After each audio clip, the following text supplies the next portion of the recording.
Halloween Forever.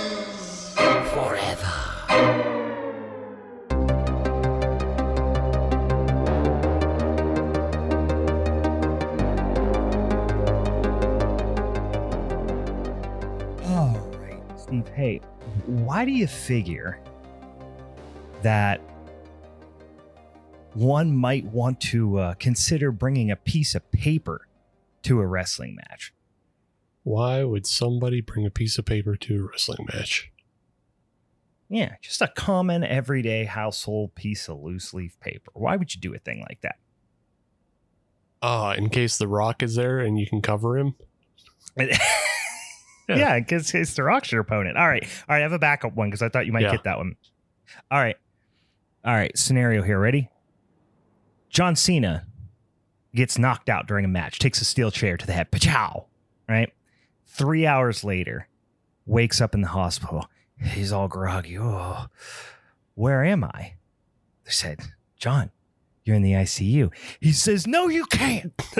That's my backup. That was my backup. Welcome, boys and ghouls, to a very grapply showdown episode of Halloween is Forever. I'm Brian. I'm Steve. Just went straight superstar specific jokes this time around.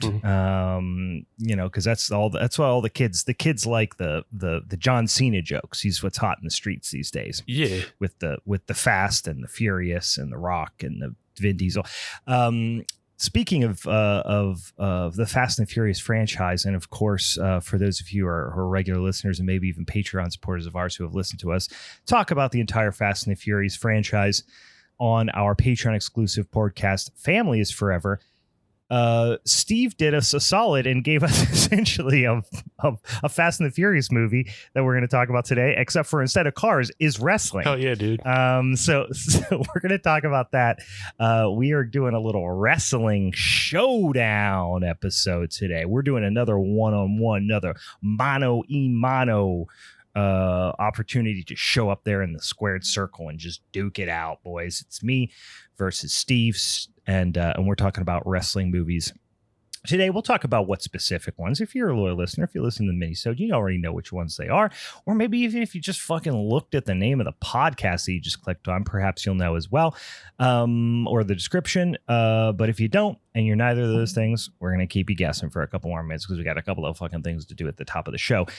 Steve, you drinking on something? Let's get the drankies out of the way. I'm drinking. What you drinking on, boy?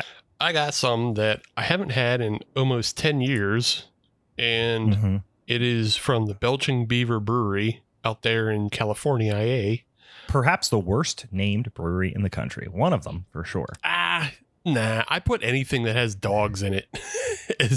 There's too many fucking dog breweries. So Belching Beaver? Like, what the fuck is that? Sounds like a comic strip I would have tried to write as a kid. Yeah, it looks like a Heathcliff character too. Look at him. Yeah, he's a Heathcliff. But they do make some alright beer. Oh, you're drinking a whole fucking gloop glop there. Oh yeah, this is their classic peanut butter flavored milk stout. It was something I had like 10 years ago, back when what's the other one? Duclaw's Sweet Baby Jesus. Sweet Baby Jesus. Yeah, it was super popular back then. So I was all about this exact type of beer back then. And this was one of the only ones I really actually liked when I had it in San Diego, just like at a, like craft beer bar out that way. Sure. But yeah. A big sweet chocolatey peanut buttery son bitch, I would assume. A real summer refresher here for the last waning days of June. Oh yeah, exactly what everybody should be drinking in the, in these dog days of June, where it's been, we just came off a week of 90-degree weather. So now that it's cooled down to 85, I can get back into my peanut butter stouts. Yeah, you're back on your bullshit now that it's less than 95 degrees outside. Absolutely. Makes perfect sense. You couldn't pay me to drink that beer right now. I will be completely honest with you. Well, what I'm drinking on, so I originally was going to try to sneak out here. We're recording, little peek behind the curtain here. We're recording on a Thursday before this comes out on Monday. Usually we record over the weekend, but your boy's going down to Hotlanta watch some baseball this weekend, so I am not going to be available to record. But so a little short notice. But I wanted to get me some of that Il Segundo Broken Skull IPA, right? For the Stone Cold episode. Makes sense, right? Listen, there's a couple things we know about Stone Cold. Stone Cold loves a beer too, right? He's got his own brand. We get it, Steve. It's the Stone Cold impression. We got it. He's got a hell of a nice one over there too. I like that beer a lot. Did not get an opportunity to sneak out and grab some of that. So I thought to myself, what is the next beer that you immediately think of when you think of Stone Cold Steve Austin? Because throughout the Stone Cold, my number one, maybe number two favorite wrestler of all time. Okay. And I think to myself, what beer do I really associate with Stone Cold? And I was like, you know what? Aside from his own beer nowadays, but back in his Wrasslin days, he was pretty brand agnostic. Stone Cold would bounce around quite a bit, depending on maybe who had a sponsorship deal with perhaps the WWE or even that particular venue he was wrestling at. Yeah. Might have had something to do with what he was doing. But I'm curious to hear, Steve, what is your beer that you associate with Stone Cold before I tell you what I'm drinking? Well, see, I think it has to be the classic Steve Weiser. Yeah. Well, that's what I would have thought of. But then, you know what's interesting for me is the first thing I think about is him driving in with that goddamn Miller Lite truck and spraying down Vince. Right. That was the big event. Yeah. I think it's so because he had a lot of Steve Weisers. But then also, I definitely remember him a lot of times, a close up of him if I had a picture close up of him on the turnbuckle, standing up there, smashing a couple of cans together, I'm imagining some fucking silver bullets as well. See, no, that's not for me. No, yeah? I think I know it's the Miller truck that he drove down, but anytime I think about it, I think about the time he was like in the ring doing like the belly strokes and just like a pile of Budweiser cans and beer all over the ring. Yeah, he did do Steve Weisers a lot. Yeah, he's like stunned the shit out of the entire roster or something and just like was swimming in a dirty, disgusting pool of fucking Budweiser and Budweiser cans. I do remember that now that you think about it. Anyway, I think I might have had a poster as a kid of him with holding Coors Light cans. That's probably what stuck in my head. Anyway, yeah, so what you're saying is one of the beers that you don't think of immediately when you think of Stone Cold Steve Austin is the Warsteiner Brewers Gold. That's not necessarily one of the ones you think of when you think of Stone Cold. No. Yeah. All right. Well, I missed on that one because that's what I'm drinking over here. This is a nice little kind of light amber Keller beer, unfiltered Keller beer from your boys over at Warsteiner in Germany. So I'm drinking a little German Lager boy. It's been a little bit actually since I got down on one. So that's where I'm at today. Couple things I did want to real quick because so one thing I'll say about these let's not hold them on the line any longer guessing what these movies are if they don't already know. We're talking about two Wrasslin movies here. That was our Showdown topic that was selected by our Patreon not our Patreon but our social media followers, and we had three different potential topics to choose from. We had cosmic horror, we had future writers and directors, and then we had Wrasslin horror, and Wrasslin done tooking it down. No surprise there. And if you want to in the future suggest topics to us or help us choose these topics by voting on our polls on social media, follow us on social media accounts of Halloween is Forever. And then if you have mini-sode topic suggestions throughout the month, that's also a great place to slide in the old DM suggestion for us because we're always looking for some fun ideas there too. But we are going to be talking about two different movies here. Steve is going to be talking about a movie called Mascaras versus the Aztec Mummy from 2007, which is a movie that I did not know existed before this week. And then I'm going to be talking about another movie I didn't know existed before this week, but apparently I was the only one who didn't know it existed, 2011's Monster Brawl. I will be straight up with you. My movie has almost no story and plot to talk about. Yes. We'll talk about the individual. It really is a film masquerading as a wrestling pay-per-view wherein the wrestlers is dang old monsters. That's the whole thing. And they try to keep it stick close to that as possible. They have little vignettes that you might see obviously in a pay-per-view, leading into kind of the hype videos ahead of matches. They literally have monsters cutting promos, which I absolutely love, and then they have the matches themselves, and that's the whole fucking movie. So I feel like it's going to take about 15 minutes to talk about my movie. Steve's movie almost has too much story and plot. It's too like so much plot it can't get out of its own fucking way. So we'll talk about that a little bit. But I did think it would be fun to talk a little bit about maybe like some of our favorite wrestlers, because we'll be getting into some actual wrestlers in this one, especially in my movie. There's a number of wrestlers, one of which is one of my all-time favorites. But before we do that, let's talk real quickly about our Patreon. For those of you who've been following along, we got a Patreon. Steve, why don't you tell them boys and ghouls at home about that Patreon business? What that be all about? So you jump on that Patreon and you pay us paper money for reels, and then you get extra things. Yeah. And in those extra things, you get reviews and recos that I write up every month. Tasty. You get tasty, smooth, sweet recos with little crunchy bits in them. Little crunchy bits. Yeah. It's not always horror too. Sometimes you just get to learn about movies that you didn't think you should watch. Christmas puppies. Or you didn't know about. Steve will watch a Christmas puppies. He'll tell you about it. Yeah, if I'm watching that, I watched one that I'm going to write about. Yeah. I watched a movie called The Sin Turn. Is it, can I guess the genre? Go ahead, try to guess. Hardcore pornography. I wish. No, okay, what is it? Because that's a great title for like even a softcore porn. I was going to say, it sounds softcore. It sounds like a Skinamax flick. Yeah. And I watched it because it was a Tubi original, and it was called The Sin Turn. Yeah. And it was like a thriller about like this woman. Her mom is murdered by the leader of a church. Okay. Of like a mega church. Okay. And then she goes in undercover into the mega church to expose them as a titular sin turn, as an intern. But then I know, yeah, she's like a bad girl. So she is a sin turn. Yeah. Bad girl in what way? I mean, like she's just like doing dirt. She's like running scams, and she likes to do drugs and shit. And like, gotcha. Yeah. She likes to party. Yeah. Okay. It did not turn out what I would hope for. Not as sexy as you would have hoped. No, very much not sexy. Ugh.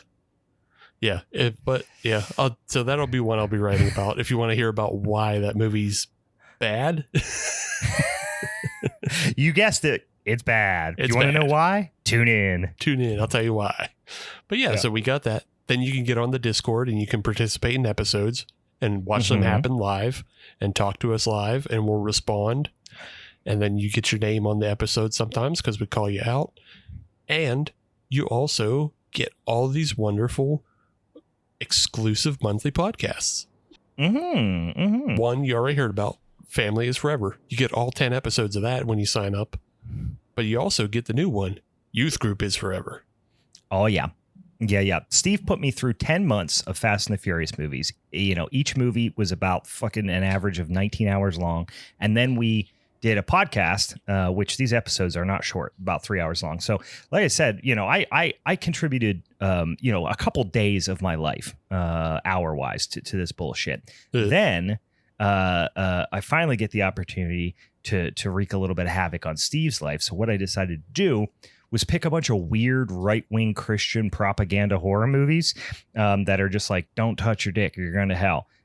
Don't do drugs, you're going to hell. Don't look at porn or you're going to hell. Don't whatever. Or, it's essentially they're all about how you're going to go to hell. We're 2 episodes in. We've watched a movie called Blood Pageant that has one Snoop Doggy Dogg in it. That is fucking bonkers. And, demons will come into your life if you like new age things. Like if you think about crystals too much or something. And then we did one called The Lock-In, which may be the worst movie ever made. And it is like a weird improvised church group horror movie ? About if you look at porn, demons will come into your life. So a lot of demons, as you might expect, a lot of promises of hell, and a lot of us just really digging deep on weird Christian propaganda. Personally, so far, I'm loving it.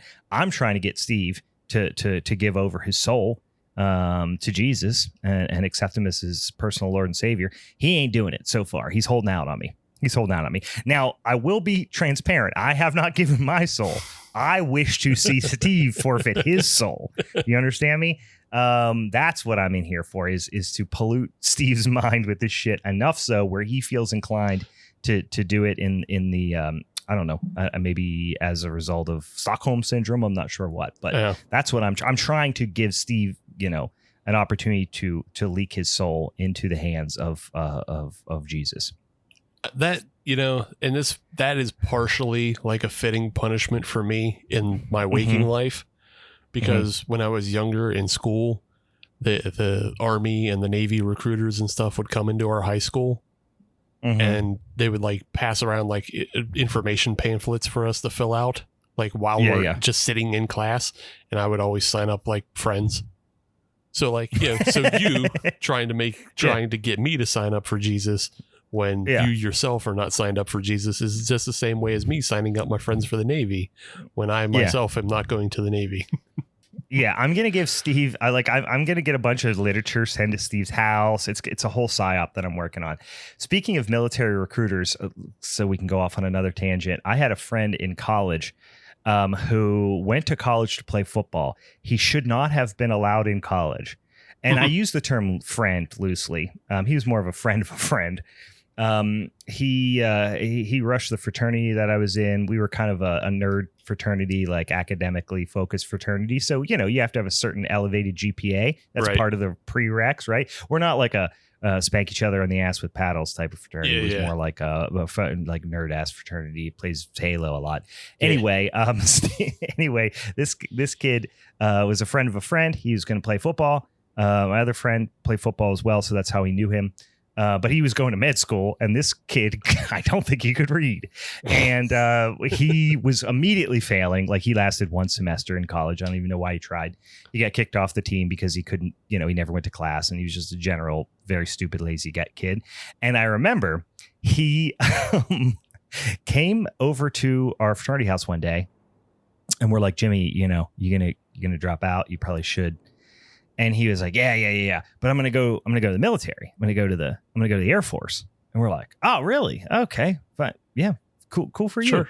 And he's like, I got a recruiter, and they said they're going to get me into this special program. We're like, oh yeah, what's that all about? He goes, well, it's a special program where I'm going to be like some sort of like elevated, rank. And then I'm going to help design airplanes.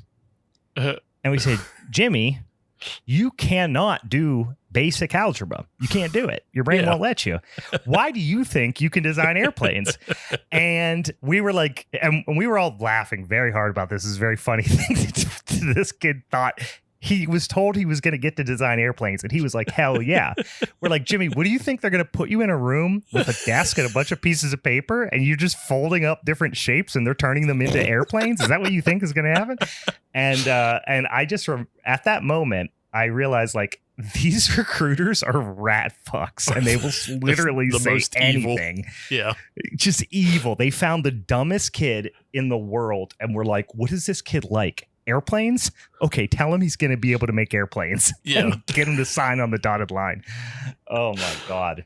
I just will never forget him dead ass looking at us right in the face going, yeah, they're going to put me in an accelerated program so I can design airplanes. I said, Jimmy, you can't read or write. Well, you know what, Brian? Joke's on fucking you, because he went on to design the Osprey. The one vehicle that's killed more servicemen than ever. If Jimmy was to create an airplane, I would imagine that it would look a lot like the Airbus from the play school Little People. Like, it would just be a generic looking just airplane, because that's in his mind. That's what the airplane looks like. It has big puffy round wheels. Big plane, more soldiers in it. Duh. Yeah, come on. Stupid. More guns. And it has guns that shoots other smaller guns out as bullets, and then those guns shoot guns. It's more bullets. It's more guns that shoots bombs. Yeah. Anyway, all right, let's get off the topic. I just thought about that and remember how fucking hilarious that was to me. Anyway, all right, real quick before we get in this wrestling movie, because I'm interested in this, because we talk a lot about the Wrasslin on this here podcast. We've had a lot of guests on here talk about wrestling. We have a shared love of wrestling, although I will say I don't follow it as closely as I used to, but I still have a love for the retro wrestling. And I do like some of the kind of alternate organizations that are out there now and the competitions out there now. I'm not a huge WWE guy, although I did just see now that they're going to Netflix, they promised that they're going to, the PG era is over. Did you see that headline that was floating around out there? Yeah. So I am kind of interested. I kind of am interested to see that, because I'd love to get back to some of that wacky ass Attitude Era shit, Val Venus and Stephanie McMahon and all that wild shit. That was peak for me.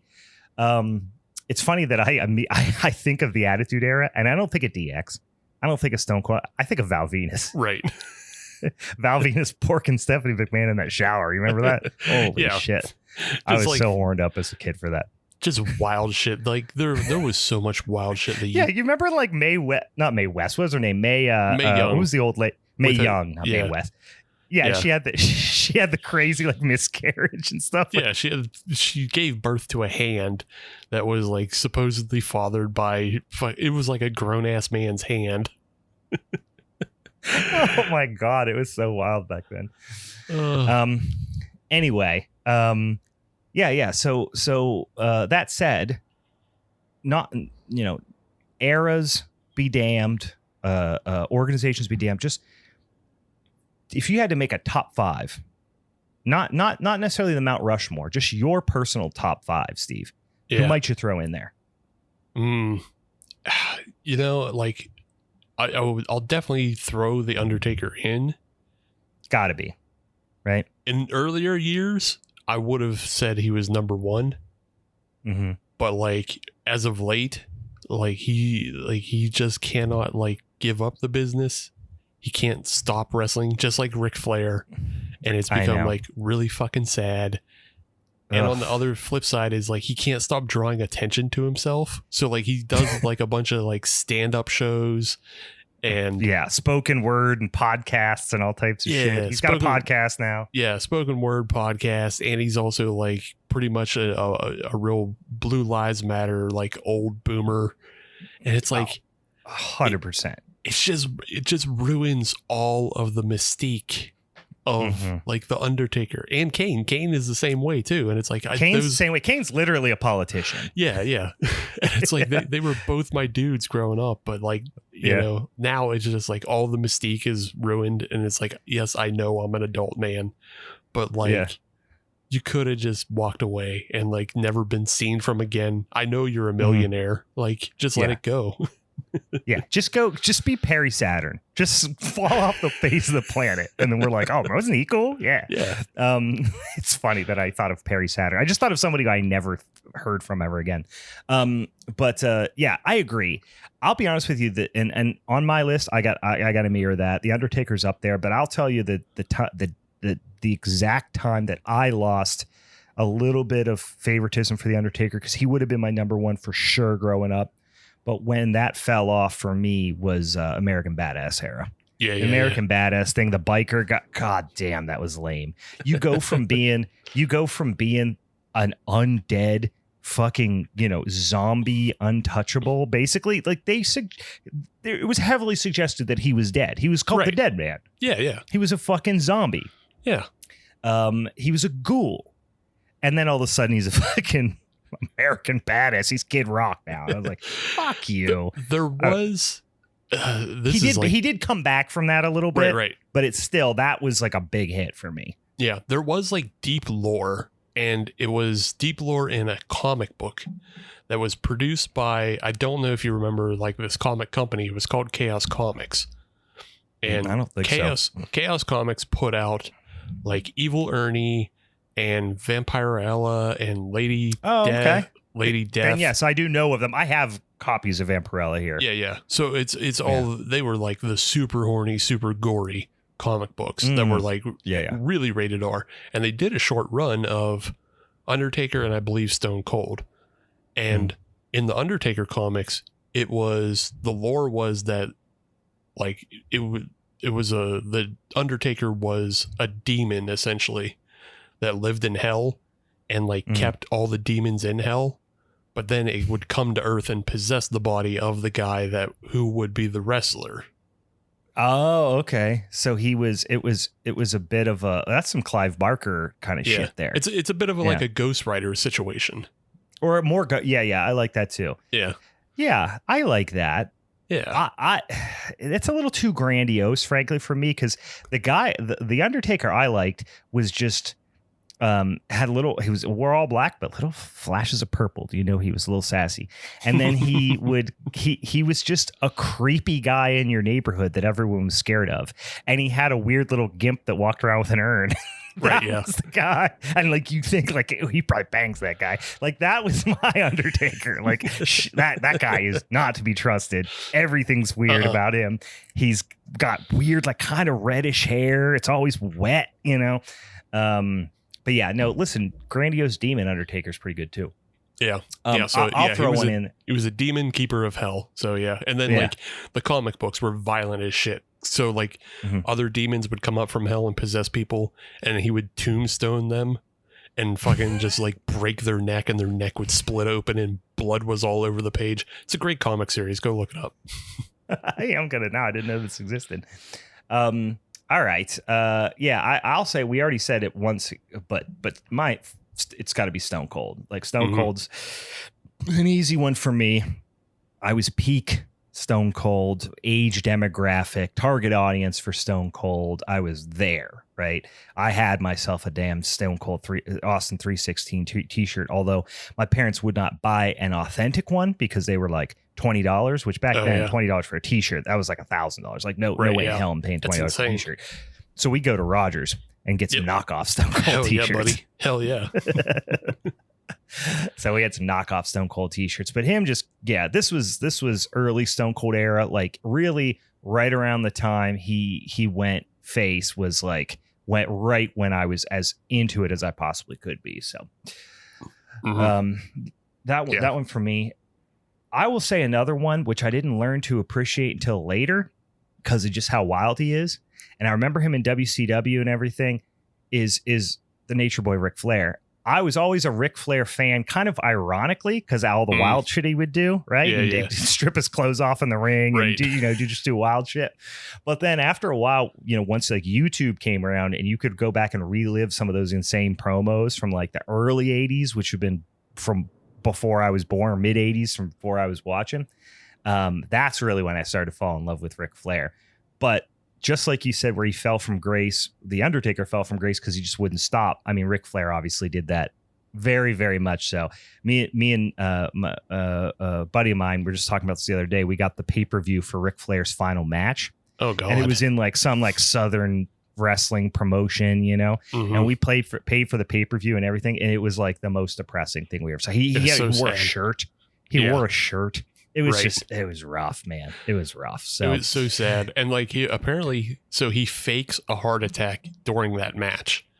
Yeah. But then also apparently it came out later that he actually did have a heart attack during that match. And like he didn't really realize it because his heart's just so fucking like, weak and fucked up anyway. That you just do steroids for a million years and drink horribly, treat your body terribly. Yeah. Like he is like the Keith Richards of wrestling at this point. Yeah. Because he's one of the few guys that survived that era of roids and coke. Mm-hmm. Like I don't know how him or Hogan are still alive. Yeah. Because they both are just like full blown full of roids and coke. And like I wouldn't be surprised if Hogan is still on the juice. Dude, so for those of you who don't follow this closely at all, Hulk Hogan's got a new beer out that he's launching, and he's doing freaking cutting promos at Walmarts and shit like this for this new beer that he's launching. I don't know who's making it for him, but basically Hulk Hogan is trying to now in his he's in his 70s, right? He's got to be in his early 70s. No, I think late 60s, maybe late 60s. Yeah, he's got to be late 60s because Ric Flair is like 76. Okay, all right. So let's say Hogan's in his late 60s. He is now finally getting the opportunity to live the life he always dreamed of, which is to be a weird right-wing grifter.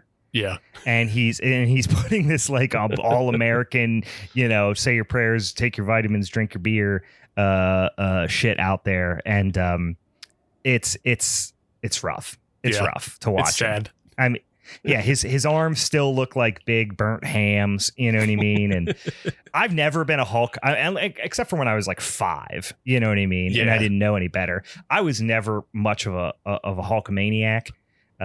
It was just a little bit before my era. Mm-hmm. And I really never gave a shit about him until he was in the NWO, to be honest. Right. Yeah. Except for when I was like 5 and we were watching, Superstars on Saturday mornings, and they were still trying to hype him up, even though nobody gave a shit about him anymore by that point. But yeah. I mean, I didn't care about him until he was in the NWO as well, because then he was teaming with my buddies Diesel and Razor Ramon. That's why I cared. Oh, yeah. Yeah, same. All right, throw another one out there. This is just gonna be the whole episode. We're not talking about the movies, guys, by the way. Never mind. Never mind about the movies. Well, just remember, we only need like 15 minutes to talk about yours, so we got to fill the time some way. I know. So yeah, I mean, like Stone Cold's on mine as well, so we can just go past that. Yeah, we could probably both say, I mean, maybe not, but I would say, can we both say The Rock? Would The Rock be up there for you? Nah, I like him. Not as big for you? Yeah, not as big for like just like pure wrestling, like because he's I like him sort of as an actor, and I like him sort of as a wrestler, but like I don't know. There's wrestlers I like more as actors, and there's wrestlers I like more as wrestlers. So there's definitely wrestlers I like The Rock's purely from his promos and early. The Rock, there was a very specific time frame where The Rock was my number 1, and it was for about 18 months. Mm-hmm. And then after that, it really was downhill after that. But anyway, I interrupted you. All right, who are you going to say? I would say, though, and it's because this person also worked with The Rock, so like Mankind was huge. Yeah. And just, I mean, and I just mean that as like Mankind, Mick Foley, Cactus Jack, like Dude Love, all that. Yeah, the entire breadth of his career. Because like he was doing those fucking psycho exploding barbed wire death matches with Terry Funk in Japan, which is like the most insane shit. I remember him a little bit in WCW, and then obviously like Mankind was like the biggest, craziest thing that came out since The Undertaker, because they brought this like a guy who's not shaped like a wrestler, and he's screaming and ripping his hair out and sticking his fingers in people's mouths and making them throw up. And just like, that's one of the most insane things you could ever put out there. Yeah. And then you respect it more because you find out Mick Foley is one of the most like humble, sweet, nice people to ever exist. But he has fucking demons that live in his brain. Yeah. And that's one of the coolest things ever, because that is like filmmaking. That's like meeting Kane Hodder. Like, because he's just a stunt guy who's like a nice guy, and he plays somebody who has a 400 body count, like, and that's fantastic. Or like Robert Englund, who is kind of like, he's like a trained actor, and he's like a nice guy, and he's Shakespearean freaking actor. Yeah, and he's a thoughtful person. And then you find out like the demon that he is, personifies, and you go, fuck, that's great. Yeah.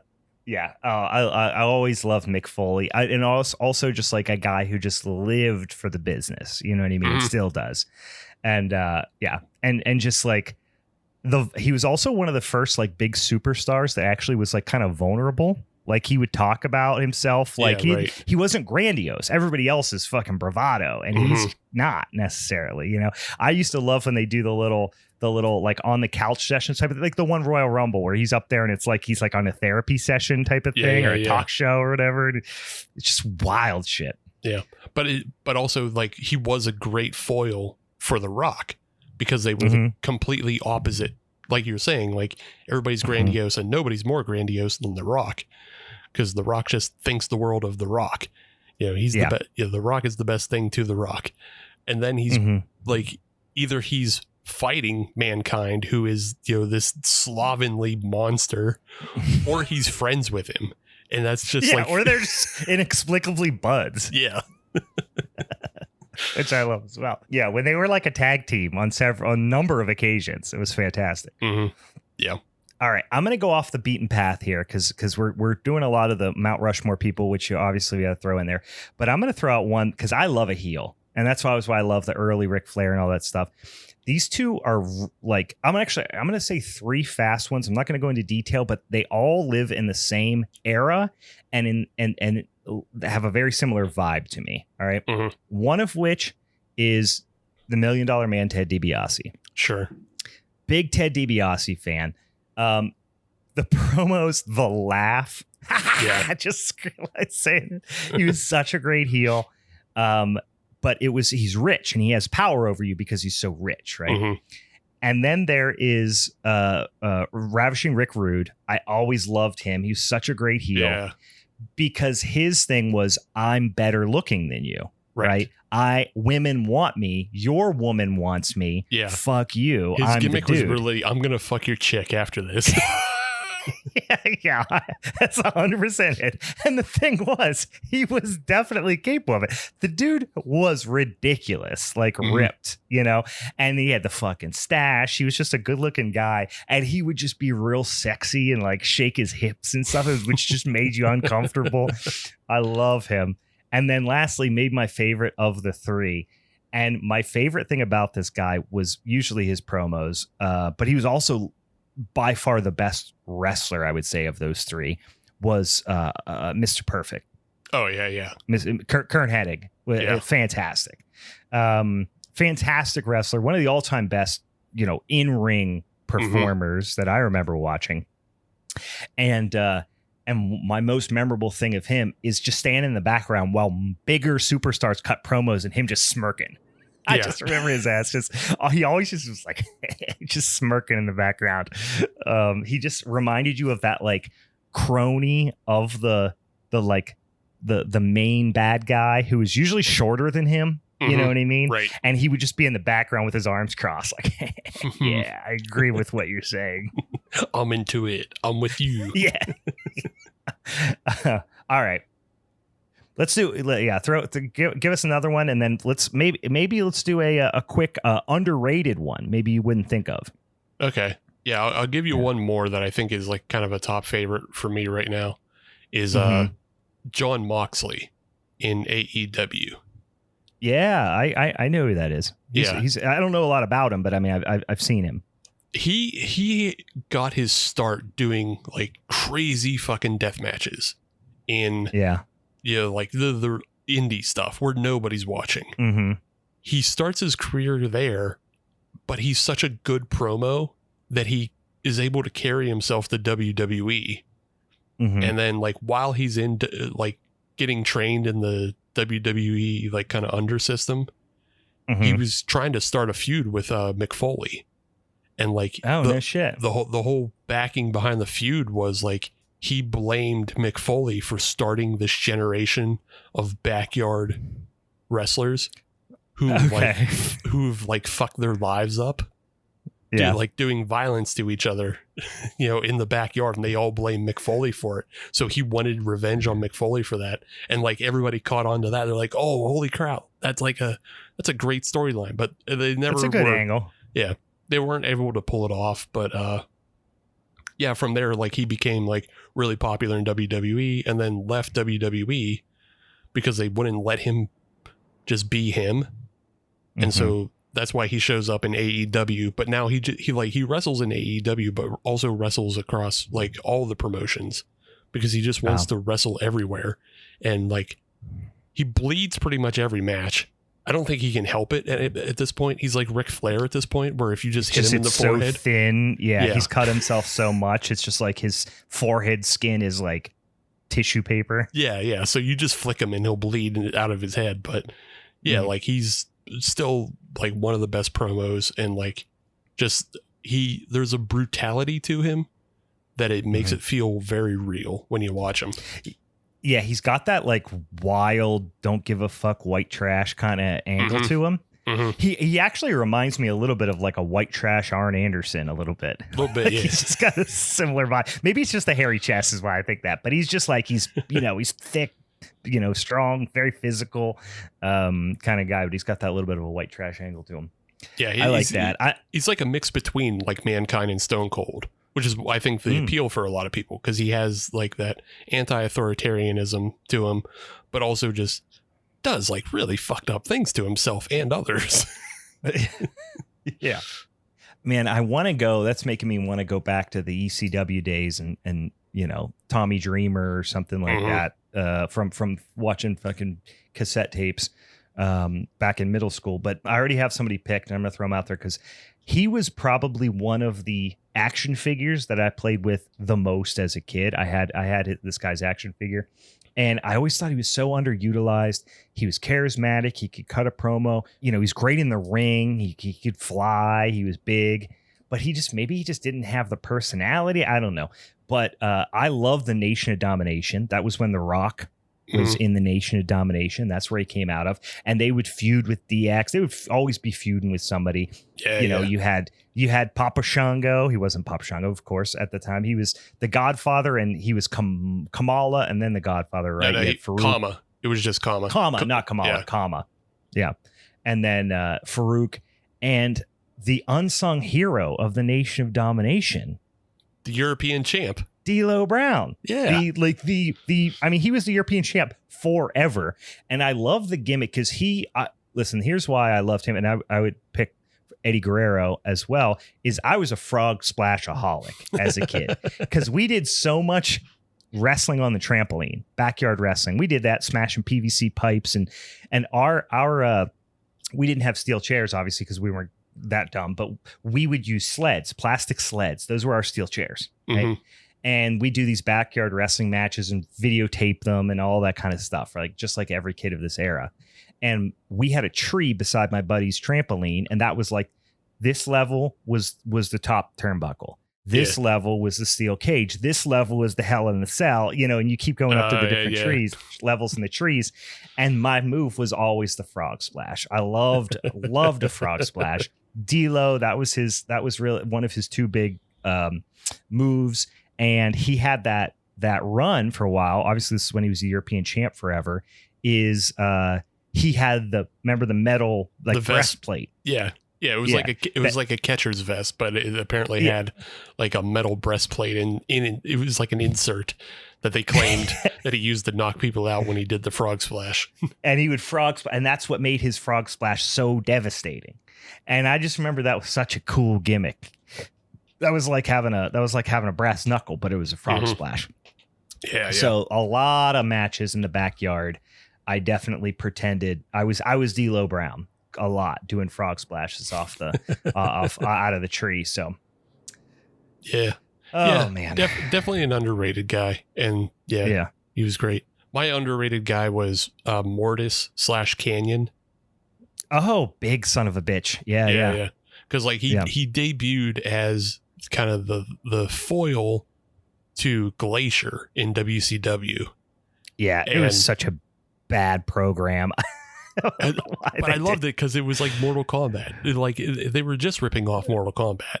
And then they had a guy debut, Mortis, who like he had a skull mask and he had like the rib cage shirt, and like it was like a mix between Reptile and Scorpion, and I was all in about that. I was like, fuck yeah, I love Reptile and Scorpion. Those guys rule. And this guy looks like both of them.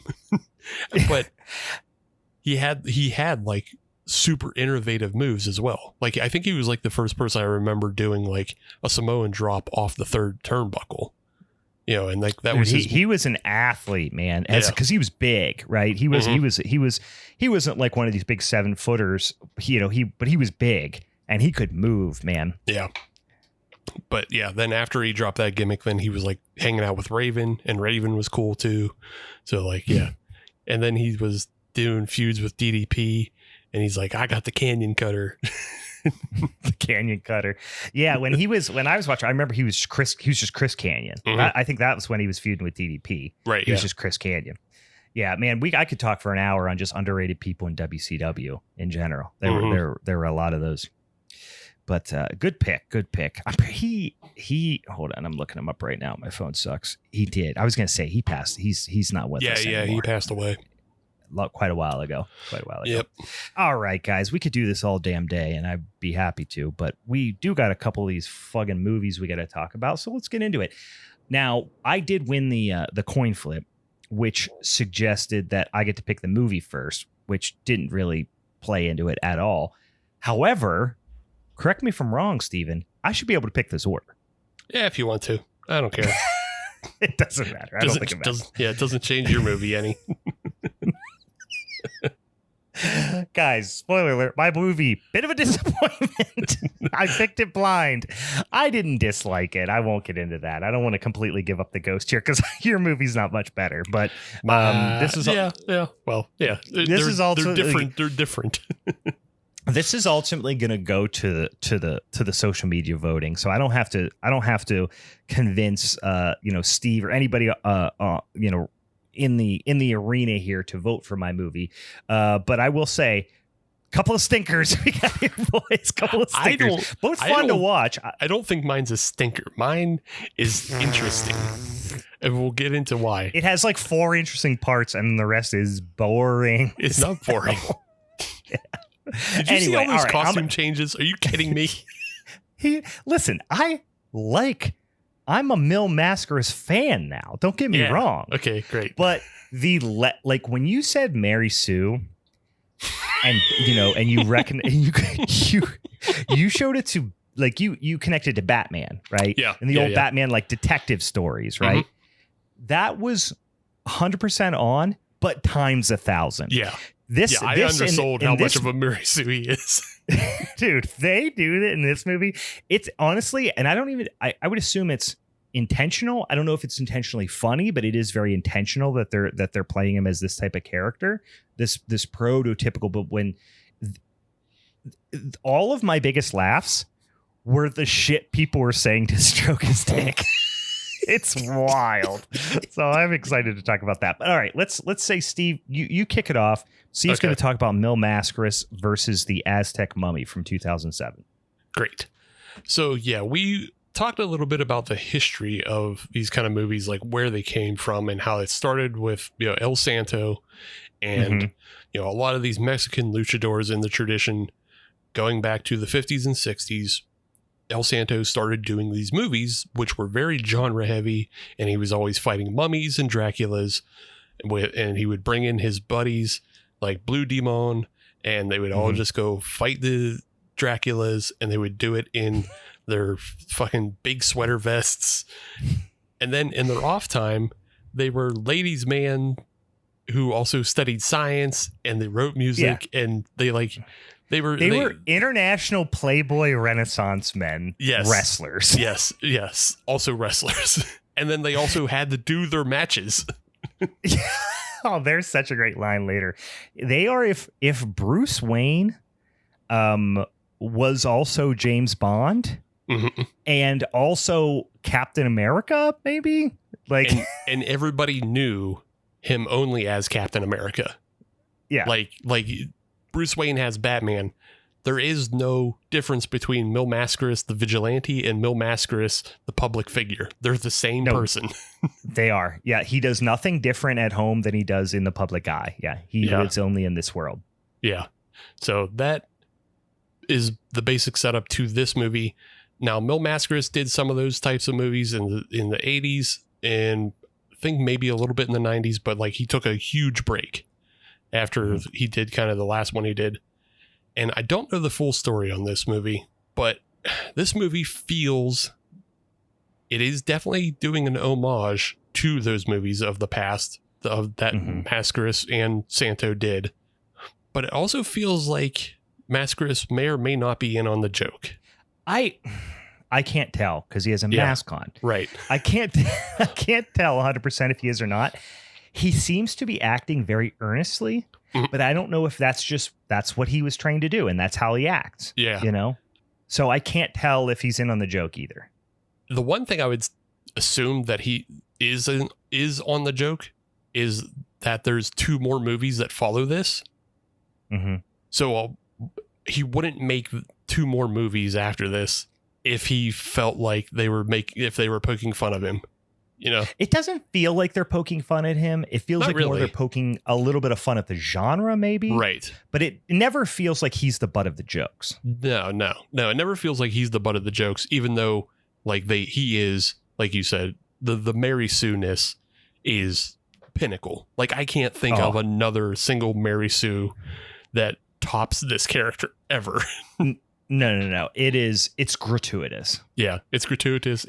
And this is why I said this is what Vin Diesel wants the Fast and the Furious. Oh, he so wants to be. He wishes he could get this kind of devotion. Ooh, it would make him so happy, but he can't. Oh, he would soak it in his pores. Yeah, if he could. Yeah. So yeah, this movie's from 2007. Looks like it's from 2007. It was very clearly shot on video. It's lit like softcore porn. Like it just looks of the time, i.e. bad. So be prepared for that when you watch it. It's a bad looking movie. It's fun. I love the color. I love the set pieces. I think all the color stuff are fun. It's just, the quality is poor. Yeah. It's not like poorly made. It's just like, because it's of the time, it's bad. Is all it is. And like it's a low budget, don't get me wrong, it's very low budget. Like it's one of those things where I don't even think they could do like a good upscale, because like it was filmed probably at like 720p back in the day, because that's all the camera could do. So they couldn't even upscale it to like 1080p or 4K if they wanted to. Like if they did, it would have to go through like, they'd probably have to use AI to fill in the pixels. It makes it feel more authentic. You know what I mean? Like if somebody said this movie was from like 1993, you know what I mean? It wouldn't feel that out wild to say that. No. Yeah, it does. Like if it wasn't an hour and a half, it would feel like a TV movie or like an episode. It very much has kind of those feelings of like Xena Warrior Princess almost. Yeah, I forget what show but I compared it to a similar show. It's somewhere in my notes here, but I basically said like, it feels like essentially a TV movie. Yeah. But yeah, so that's the look. Be prepared for that. The film starts with an Aztec ceremony. You got people dancing. You got a half naked lady dancing around. You got some buff dudes hanging out by a mummy. And you're like, ooh, what's going on here? Nope. No time for that. Got to cut to see what Mil Mascaras is up to. Yeah. Should go over, see what he's up to. Yeah. And then very first scene we get of Mil Mascaras is a woman telling him that she can't marry him. And his first line is it because you've never seen me without my mask? Which and then she's like, maybe, like I've never thought of that before. And you're like, yes, right. I would imagine that is it. It's just so funny because it feels like we're just jumping into something that like we have no idea about. And so is she. Like we're both on the same level as her. And she's like, I can't marry you. And her reason is like, she's like, I should feel like the luckiest girl in the world, but I don't. And I don't know why. Bye-bye forever. And that is bye-bye forever from her. Yeah, we never see her again. And weirdly enough, like, and I don't mean this in a disrespectful way, because Mil Mascaras, you're supposed to not really be able to tell what his age is in this movie. And it's like kind of lightly suggested that this movie is taking place in like the 60s. Yeah. Like it's not a period piece, but there are scenes, like weird psychedelic scenes where it's kind of heavily suggested it's taking place in the 60s. And so at that point he would have been like a young man, although he is not. Like the actor, you could even tell without seeing his face, like he's in good shape, but he's got to be in his late 50s, right? At least. Yeah. And the woman that he's engaged to that breaks up with him feels like she's probably close to that age, maybe a little bit younger. And then later he's trying to date like a 20-year-old. Right. It's really all over the place. I feel like the woman in this scene is like, maybe like 35, 40. Maybe. Like, maybe. Yeah. Yeah. She definitely feels younger than in her 50s. But probably. Yeah. it's just so funny to think that like he would propose. He's been dating this woman for however long and proposed to marry her, and she's never seen him without his mask. Like that gets completely blown over to go to the point where she breaks up with him. Yeah. That's yeah. There's nothing leading up to that. Is it because you've never seen my face?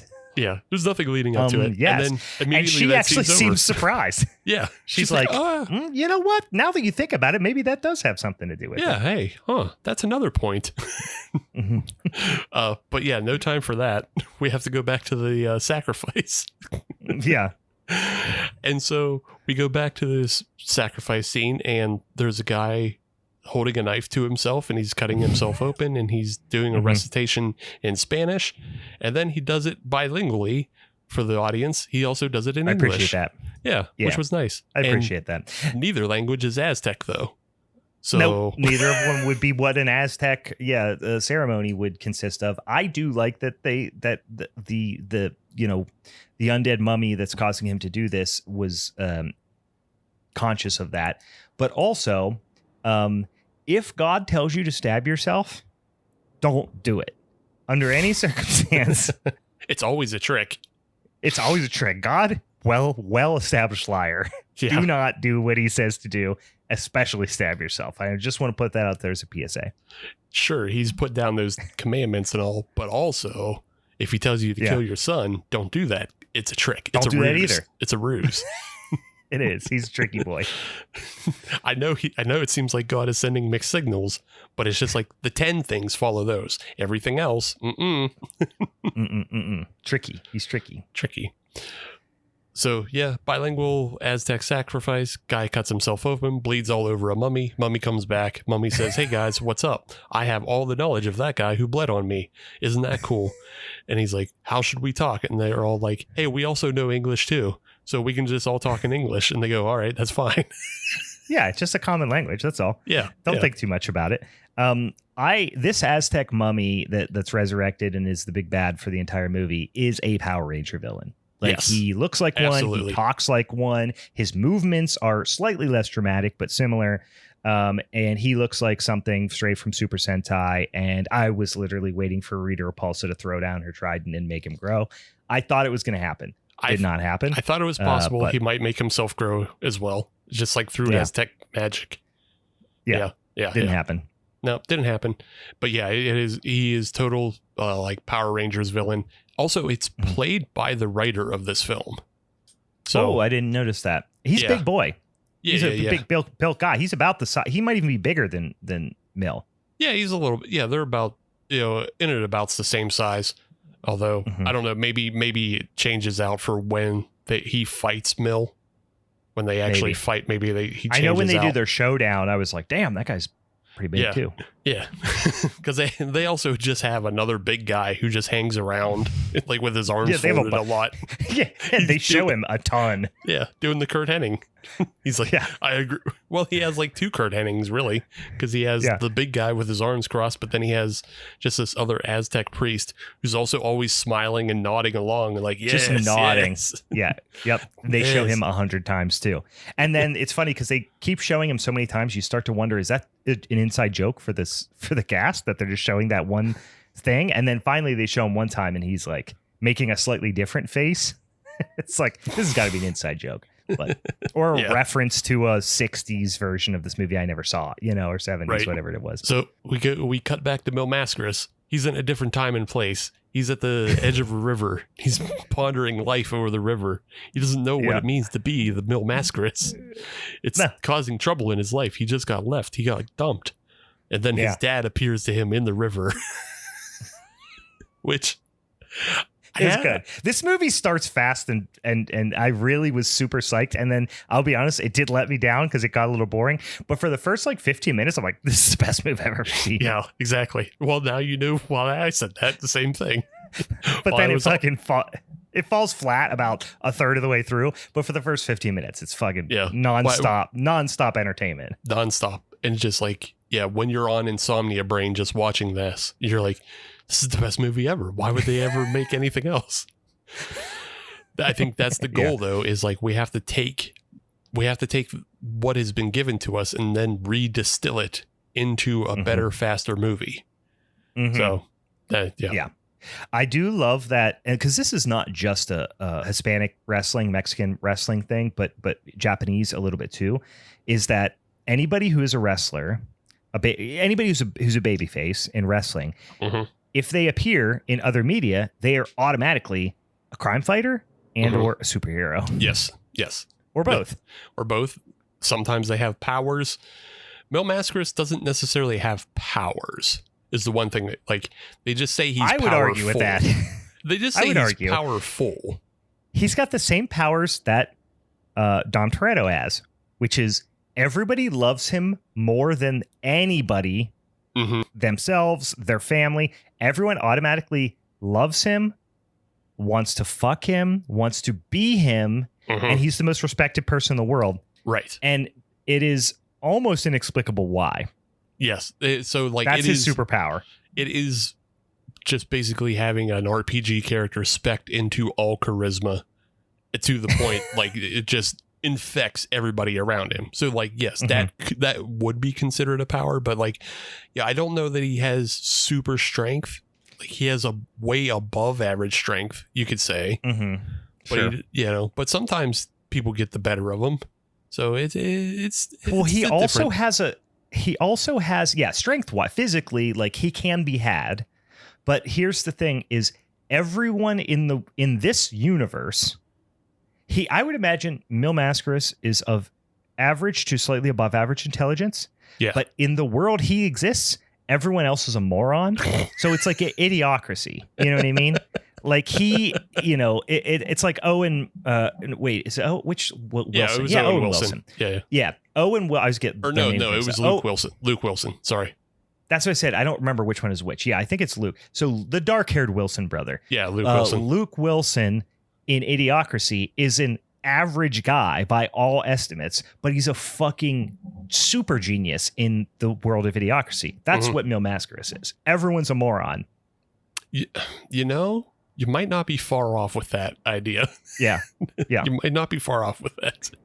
Just because it's not like anybody some else. Of the shit the police chief says. Yeah. Police chief says some bullshit. He's the best character, by the way. Yeah. His scientist friend just seems like he has Jacob's ladders. That's just his thing. Like, he doesn't actually do science. He just has Jacob's ladders, and that makes him a scientist. Yeah, that's what I'm saying. Is scientists? It's like who plays? It's a famous person. I haven't seen the movie in a long time, but I'm going to compare it to Idiocracy again. When he goes to see the it's Justin Long. He goes to see the doctor, and it's Justin Long. Yeah, and he's like. He's like, I don't know, your brain's all fucked up, and you're talking like an asshole or whatever. Right, yeah. And he's like, what do you mean? And, like, in that world, he's a doctor. Right, yeah. Well, in this world, that guy's a scientist. Yeah, that guy's a scientist. Yeah. Yeah. So, yeah, Mil Mascaras talks to his dad at the river, which is just also Mil Mascaras again, talking to himself. And then we go to the police station, and we get to meet the chief of police as Mil Mascaras wanders around in a pride flag. Well, the chief of police for Mexico City, right? Yeah. And he's just an American guy. Yes. He's an African-American guy. He is the chief of police for Mexico City, inexplicably. Right. No accent, no nothing. Just sounds like he's from just anywhere USA.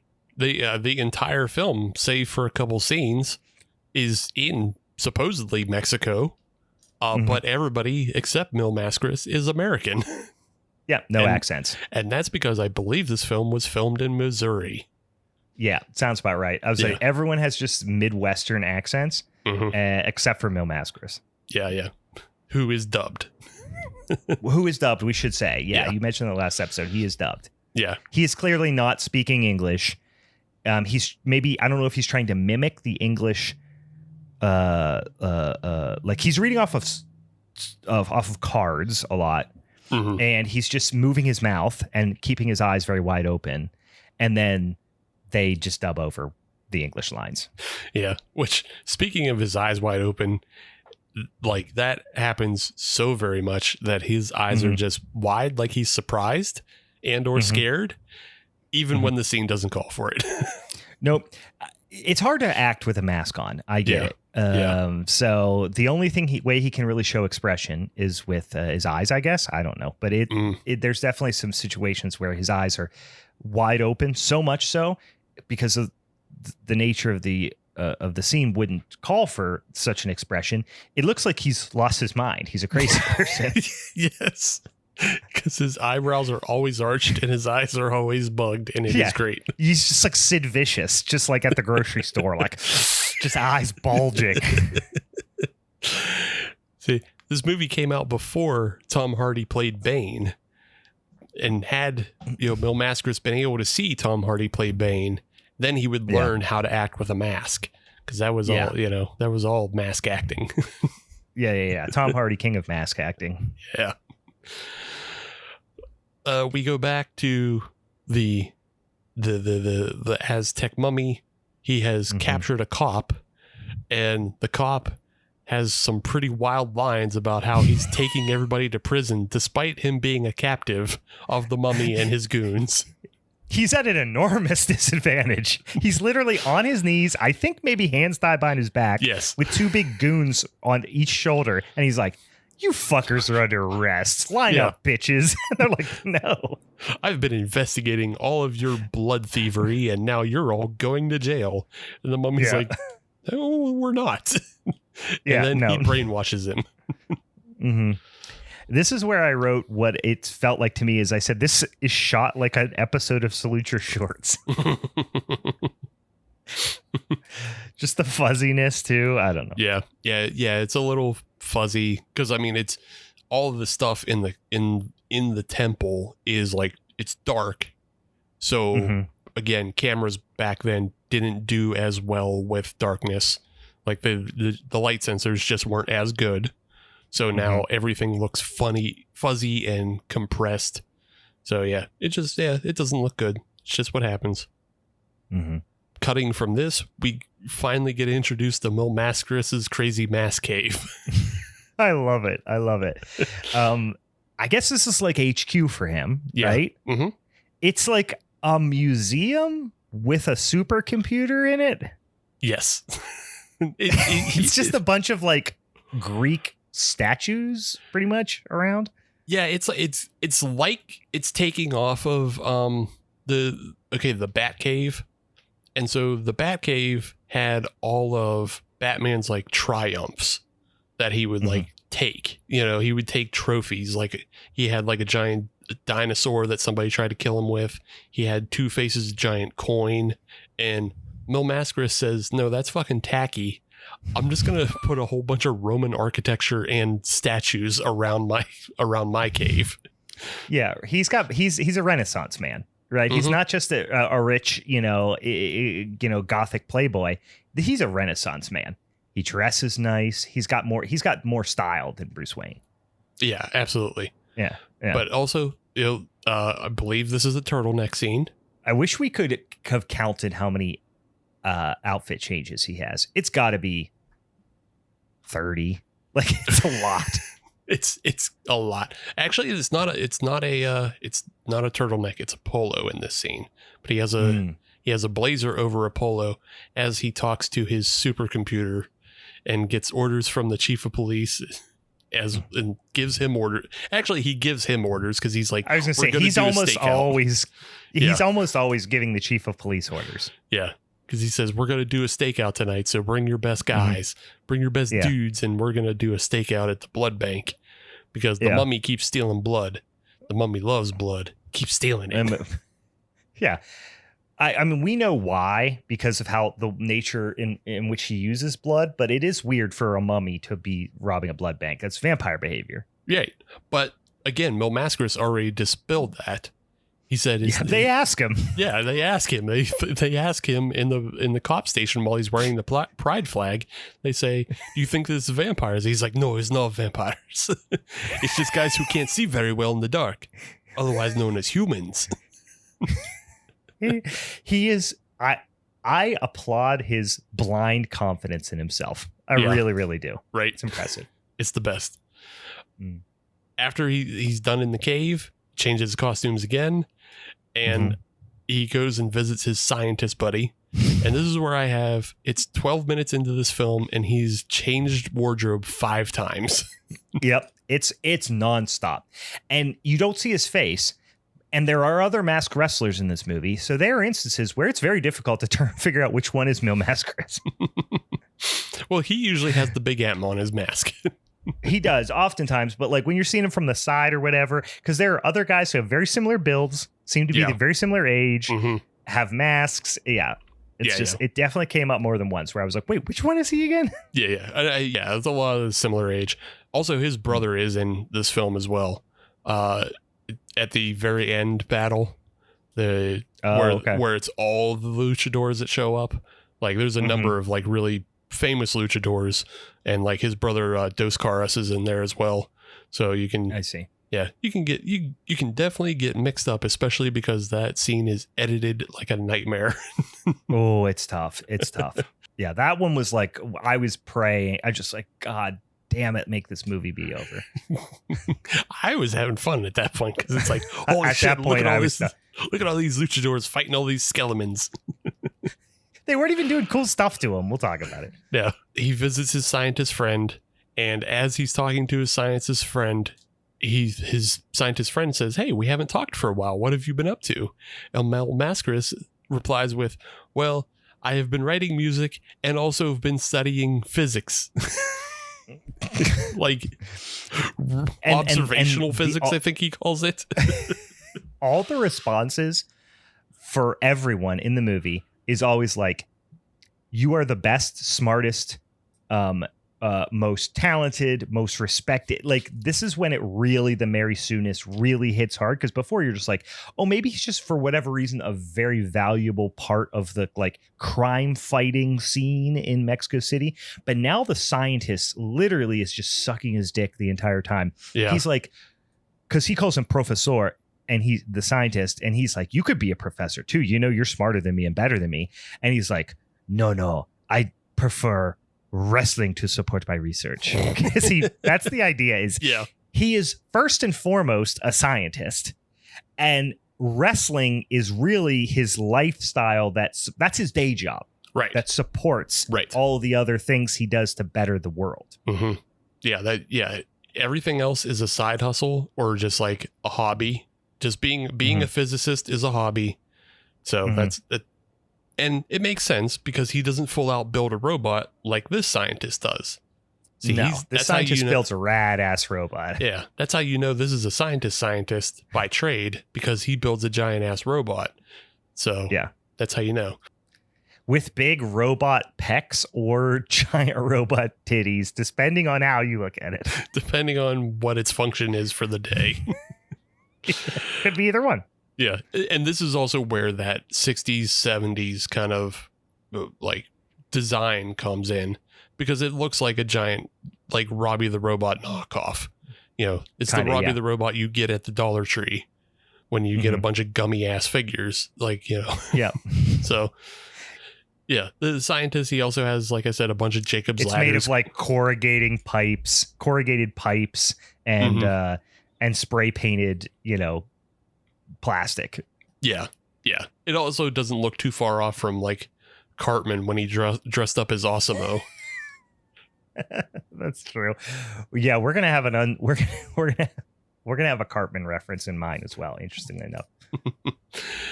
So, yeah, we also get introduced to Maria in this scene, who is the daughter of the scientist, and like Brian said, like she seems to be like in her young 20s, and she's obviously already in love with Mil Mascaras, because she's asking like, "Hey, can we come to your match?" Well, she's a human woman. Yeah. Yeah. How could she resist? How can a human woman resist Mil Mascaras? And the general consensus from the doctor, the professor, the entire time is, Mil Mascaras, would you please fuck my daughter? That's his mentality. Yeah. He even says to her, she's like kind of embarrassed. And he's like, you want to fuck Mil Mascaras, right? And she's like, well, of course I do. He's like, it is natural for all women to be attracted to Mil Mascaras. It's a natural scientific phenomenon. You can't help it. Yeah. Yeah. It just dominates your mind. It dominates your tiny woman mind. How could you help it? I'm not pointing any fingers here. Yeah. It's natural. It seems like in this scene, like Mil Mascaras has either not met Maria before or hasn't seen her in a long time. Because again, he hasn't visited the scientist in a long time. Either way, when he exits the scene, he just plants a kiss on her, and it is the loudest kiss sound that they have in the stock library. Yeah. I mean, it's like a it's a Bugs Bunny, kiss before he runs away from Elmer Fudd. Yeah. Yeah, and you can't see his face because he's under a mask, but you're like, that's a 60-year-old man. Yeah. Yeah. It's an old man kissing a young lady. And she didn't ask for it. She didn't say no, but she didn't ask for that. No, nobody asked for that. But yeah, this is where we have to go visit Mil Mascaras at his day job because she had been asking, hey, can we watch your match tonight? And the scientist is like, no, how could we? His matches are always sold out because he's such the best wrestler. So we could never get tickets on such short notice. But Mil Mascaras, of course he could. He could get tickets for them. Yeah. Of course he could. He is, at one point, they describe him as the world's most respected man. Right. I feel like he could probably get tickets to his own match if he really needed to. Yeah, he can at least have them stand ringside. They could be his cornermen if he wanted to, right? Yeah, but I'm surely he could get them standing room. I love that when he pulls up to the wrestling event, we learn that Mil Mascaras drives, I think, a Miata, which is like the smallest sports car ever conceived, and this giant man. He looks like a Shriner or whatever they are. They're driving those little tiny cars at the 4th of July parade. Yeah. Just a tiny little car for a big man. I believe he also, between the time he arrives and then the time he's in the ring, changes costumes again. Mm-hmm. He puts on a new mask. Again, if you haven't figured it out, he's the man of 1,000 masks, a man of 1,000 faces. So he has to show as many off as he can. Yeah, well, you got 1,000. You might as well use them. Yeah. But we get treated to a fun tag match with Mil Mascaras and El Hijo del Santo, the son of El Santo. Who I think is actually his nephew, not his actual real son, was maybe just an adopted kid. I forget what the lore is. Sure. But I don't believe it's his actual son. But either way, the two of them take on some two local guys. I think it's Thunderbolt and Work Loud. Is that it? Okay. Sounds about right. Some dumb shit. The only thing there was something that I was very surprised to see, and is inexplicable in this scene. Yes, but I don't want to steal your thunder. Well, yeah. The reason why we can't remember the name of the bad guy heel team is because we can't stop thinking about the commentary team, which is made up of bizarre legendary wrestler Harley Race. Fine. Yeah. And sure, makes sense. That makes 1,000% sense why he's there. Yes, 1,000%. Yeah. Totally on board. Harley Race, total legend, second winner of the King of the Ring. Great. Yeah. And then PJ Souls. Halloween from most people would know her from Halloween fame. She's Bob's girlfriend from 1978's Halloween. Or also was in Carrie. Either one. Or was in Carrie. Yeah, and that was beforehand, right? Yeah. So she's been, PJ Souls has been in a ton of movies. She is certainly a well-known genre actor. But what the fuck does she have to do with wrestling? And even if you say, okay, well, guys, this is a genre movie. Sure. Yes. Why is she a ringside commentator for wrestling? Right. Alongside Harley Race. This doesn't make any sense.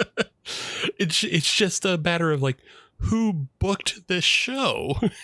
Yeah. Because even in universe, somebody has to book the show and say, okay, well, we're going to get Harley Race, and that's fine. He's a wrestler and he knows how to call a match. Mm-hmm. But why would you call up PJ Souls, who goes by PJ Souls? So in this, we know her as an actress. Yeah. So she's playing herself, but she has no idea that there's monsters in this world, and there's no monsters in this match. Nope. She's there for wrestling purposes. Yeah. She's there strictly on wrestling. And the thing is, she says like 2 words. I would have loved if they would have at least done like a reference to like, if they were like, wow, what a body slam. And she was like, totally like did something. Nope. They never really, it's like she was on set that day or somebody knew her and they were like, I bet we could get her to be in this thing. Yeah. All right, fine. Yeah. She was just like giving a commencement speech at a Missouri university or some shit. Yeah. They're like, hey, do you have like 10 extra minutes? Bizarre. But yeah, we watch Mil Mascaras do his day job. He gives some coconut crunches, wins the match, and then he's got to be on his way because he's late to the stakeout where they're staking out the blood bank. And I know we skipped over this scene, but it was silly enough to mention is they are handpicking the best of the Mexico PD for this stakeout. And they're like, hey, look at this guy. Looks like a young, spry cadet. Hey, look at this guy. Looks like a young spry. And then they show the third guy. And he's just got this like menacing look on his face. They're like, no, don't pick that guy. But they do. They pick that guy. Yeah. And the guy with the menacing look on his face, that's the cop that was brainwashed in the earlier scene who was like, I'm going to arrest you all. Yeah. He might as well have a shirt on that says brainwash bad guy. Yeah. Brainwash bad guy. Yeah. He's got the 1,000-yard stare and it's like, he's not there. You can tell. Mil Mascaras shows up at the blood bank and that guy is there to greet him. And he goes, oh, hey, everybody left. And Mil Mascaras is like, are you sure about that? Yeah, he sees like a foot sticking out of a bush. Yeah, and he's like, I don't quite believe you. I'm going to break into this blood bank myself. To which he finds a bunch of bad guys and then gives some more coconut crunches. If there is... I love the what happens when he gets tied up. The way he escapes was hilarious. The way he escapes is funny. I was just about to say, though, like, if there's any kind of genre of bad guy in this film, Mil Mascaras gives them the coconut crunch of taking 2 guys' heads and mashing them together. Does it to the wrestlers in the ring. Does it to these goons here. Does it to the skeletons. Does it to the vampire ladies. Everybody gets a coconut crunch. Yeah, and you know what's funny? I mean, so he comes from a different era of wrestling where like the most dynamic move you could give somebody was like the Boston Crab, or something like that. So we're not doing much in the way of high flying. No one's really getting like power bombed or anything like that. Yeah. No one's, there's no D'Lo Brown's frog splashes here. It's a lot of the old coconut crunch. It's a lot of clotheslines, right? I don't even know if you see a crossbody. This you is see all plenty. just no, like, there's a lot of crossbodies in this. Yeah. Yeah, you're probably right. Yeah, because that was Mil Mascaras. That was one of Mil Mascaras' like big moves. That was his finisher. That was his Hogan leg drop. Yeah. That was his Hogan leg drop. I think it was like he would do it where he would like run at the turnbuckle and then jump like to the middle rope and then jump backwards.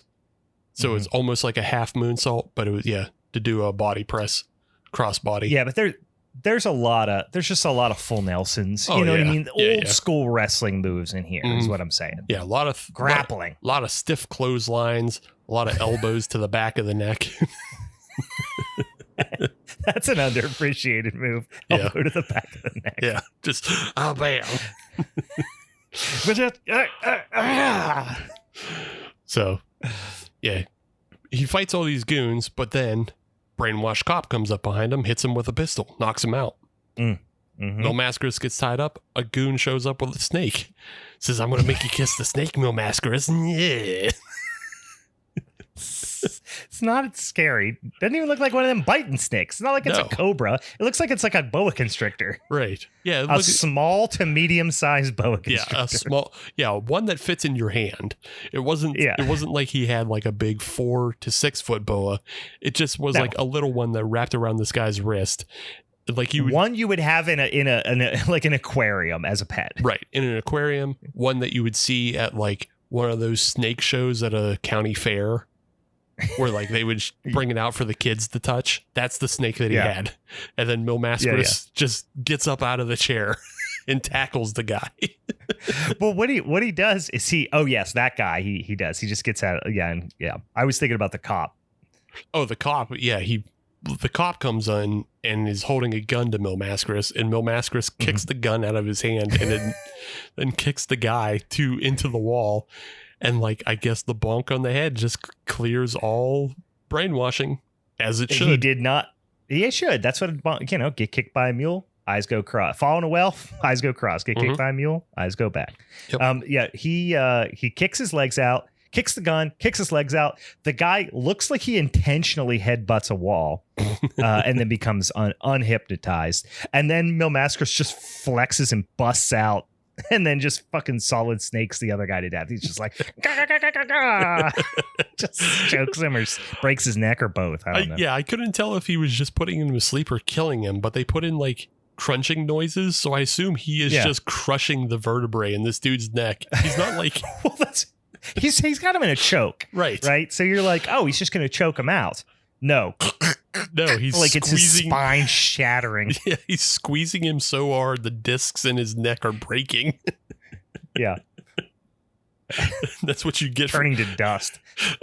That's one of those type of things where like maybe there's lore that Mil Mascaras is afraid of snakes, but like afraid in a way. It's an Indiana Jones thing, or because there's always one little vulnerability there. Mm-hmm. But like he's afraid in a way that like it gives him that nerd rage. Like, you remember when nerd kids freaked out in school and they would just like fight with everything? You're like, oh, he might kill somebody. Like like you touched his book bag and you weren't supposed to, so he just like ripped somebody's eyes out. Yeah. He's like screaming and crying as he punches somebody's face in. You're like, wow, that's crazy. I think shouldn't have fucked with that kid. Yeah, that's what Mil Mascaras does, but with snakes. Yeah, this guy showed Mil Mascaras a snake and he freaked the fuck out and crushed his neck for it. I like to imagine that's what happened. Yep. We get a scene between the professor and his daughter where they basically do like the opposite of the Bechdel test, where like the Bechdel test is like, is there a scene where there's two women just not talking about another man? This is a scene where it's a man and a woman just talking about Mil Mascaras and how cool he is. Yeah. And this consensus is basically, daughter, you are not hot enough for Mil Mascaras. Yeah. Like, it's very clear that this scientist also wants to fuck Mil Mascaras. But if he has to live vicariously through his daughter, he will. Yeah. But he has his concerns that perhaps she is not hot enough for him. Like, don't get your hopes up. Yeah. He's Mil Mascaras and you're you. Yeah, he can, he can literally have anybody. We understand that. Yeah. Please don't tell me you're about to skip Mil Mascaras' best move of the movie when he Goldberg spears a man through a windshield of a van. Oh my God. Oh, I had it in my fucking notes and I just, after he is, oh magical. My God. It is probably the best move. It's also like the best stunt, perhaps. Yeah. After he escapes his snake captor, he's out in the parking lot, and the white van is trying to escape with blood for the mummy, and it drives right at Mil Mascaras, and Mil Mascaras jumps up, and like Brian just said, he spears through the windshield into the driver and spears the driver out the back of the van. I mean, it was the fucking coolest thing in the movie by a long shot. I don't know how they exactly pulled that one off either. It is 1,000 times better than any other stunt in the movie. It really feels out of place. Like how great it looks. Yeah. But yeah, it feels like one of those old Hong Kong stunts. Not as good as the Hong Kong stunts, because the Hong Kong stunts are straight up real. Yeah, real. They don't even cut away when somebody just drop kicks through the windshield of a car. Yeah. But it feels similar to that. And it's just like it ends with Mil Mascaras bodying him out the back of the van, which means like he took him out of the chair and out like the whole way, destroyed the chair. The chair disintegrated like that guy's vertebrae. Yeah. And he just went through the back, shattered the door in the back, exploded out the back. This is all. Yeah, he doesn't do anything like that the rest of the movie. Right. No. He does kill some more people though. So like, sure, he murders, but he doesn't do anything that athletic. No. Which I wish, and perhaps it's his age or whatever, but like a few more drop kicks. I feel like this film could have benefited from more drop kicks. There was a couple, but yeah, that feels like a big move that, I mean, outside the ring, throwing a drop kick outside the ring's rough, I guess. Mm-hmm. And when you're 60 years old, like your hip could just shatter. Yeah. You don't want to do that. But I don't know. Again, this is how we refine the movie. We put a new guy under the Mil Mascaras mask and have him throw drop kicks. Yeah, a young, spry, just doing moonsaults all over the place. Yeah. Let's see. I want to jump ahead a bit. We get, again, it's a lot of talking about like the mummy and the mummy's power, and then the mummy's like, I have power. The Mil Mascaras, the chief, and the scientists all go visit the mummy at his temple.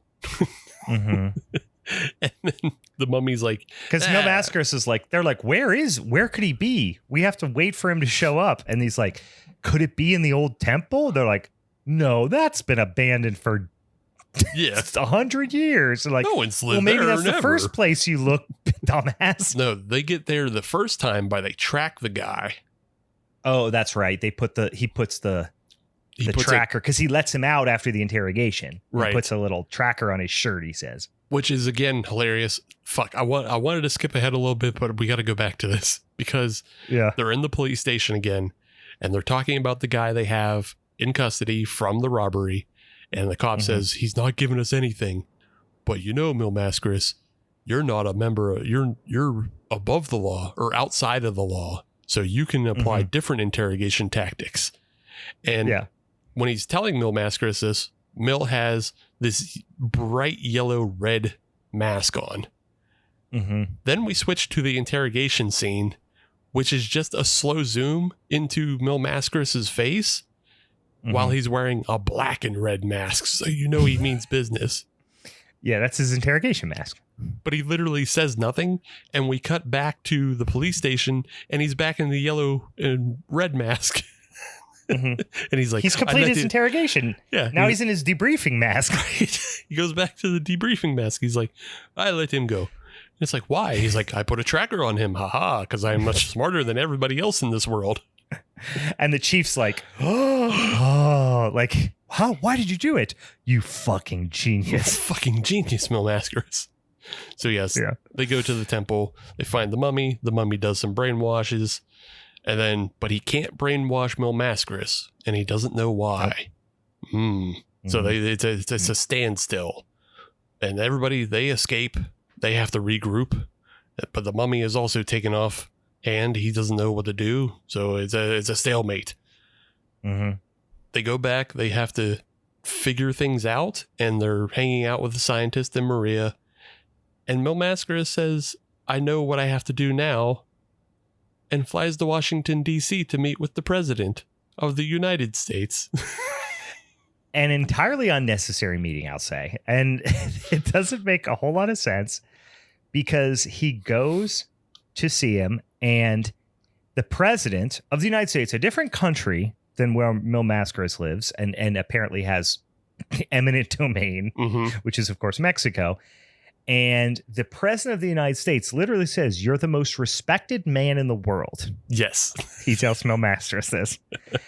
And just sucks Mil Mascaras' big brown dick the entire time he's there. Like, the fucking president could not be a bigger simp for Mil Mascaras. The president is a huge simp for Mil Mascaras, and says, we're going to go tell the Joint Chiefs of Staff what's up with this mummy. Yeah. And they're sitting at a table, and Mil Mascaras is at the same table as the president. and they're speaking to the Joint Chiefs of Command. And one of the generals speaks up, and he's like, I don't know about this Mil Mascaras fella. Blah, blah, blah. Mummies might not be real. And the president's like, how dare you? How dare you, you piece of shit. Don't you ever fucking speak up like that in front of Mil Mascaras. You're embarrassing me in front of Mil Mascaras. It's like, this is the level of Mary Sue we talked about. Yeah. The funniest part about it is we haven't really got into it because it doesn't make any sense. But the whole thing is, we talked about he gets hypnotized, like he hypnotizes people.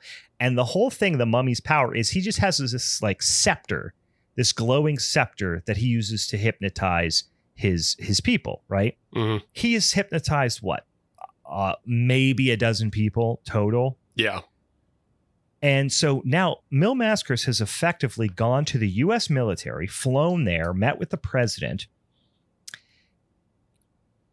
I don't know that we need the whole U.S. military involved in this mummy situation. Not at this moment. Like, couldn't you just smack it out of his hand like you did the gun? I mean, he does smack it off the scepter at one point, but then it gets, he just doesn't get Why do we need the military for that? Why do you have to tell them? Drone strike him in 1 second? Yeah, why do you even tell him? Ultimately, Mil Mascaras is asking the president of the United States and the military for permission from Mil Mascaras to go kick the mummy's ass. Right. I think he's just like, guys, do you mind if I go whoop this motherfucker's ass right now? Please do, sir. It would have made more sense if he just like was warning them, like, hey, shit's about to get real wild in Mexico. Don't worry about it. You know? Yeah. He's asking them like he desperately needs their help or approval for him to just go take care of this mummy situation. Yeah. He's like, I'm about to go ham on this mummy. Don't come investigate. Well, there's no choppers. There's no B-52. There's no like soldiers or special ops or anything. They don't send in the guys who shot bin Laden. They just have a group of apparently the world's biggest military's leaders in a room so he can say, guys, FYI, mummy, I'm going to go fuck him up. Is that cool? Yeah. And they say, yeah, it's cool, but you only have 48 hours. And then they cut to like, I don't know if it's stock footage or what, but it's footage of an ICBM like getting prepared to launch, like a giant like nuclear missile being ready to launch, and then there's also planes getting ready to take off. So it's obviously like, if Mil Mascaras doesn't complete the job in 48 hours, America's gonna blow up Mexico. That's what's heavily suggested. And it's funny because the only information, this mummy business was news to all of them right 10 seconds ago. Yeah. They took his word for it.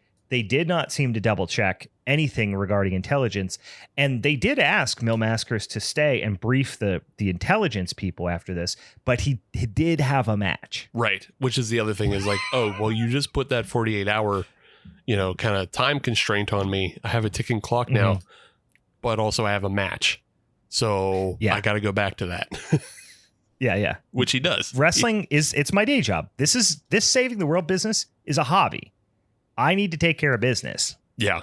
This is what puts masks on my head and food on my table. I don't know if you know this, but 1,000 masks are expensive, even in pesos. Shit's expensive. Every single one of those masks is expensive as fuck. I don't know if you guys have seen, but on top of my masks, I also have a snakeskin jacket that is tiger print. Do you know how fucking expensive that is? I don't think you do. I had to, as a scientist, I had to invent a fucking snake tiger. I had to genetically engineer a fucking snake tiger. After I did a tiger snake, that didn't work. I just start from scratch, make a snake tiger, skin it, battle it, break its neck, skin it, and then get somebody to turn it into this. And I also have 5 fucking capes that are the same, made of the same fucking level of material. Yeah. So I need to wrestle. So yes, buy. I have El Magistar. Shut the fuck up, President. Yeah. Get the fuck out of my face. That's I so want to make one of these movies now. But the luchador is like disrespectful to everyone. Like it's the reverse.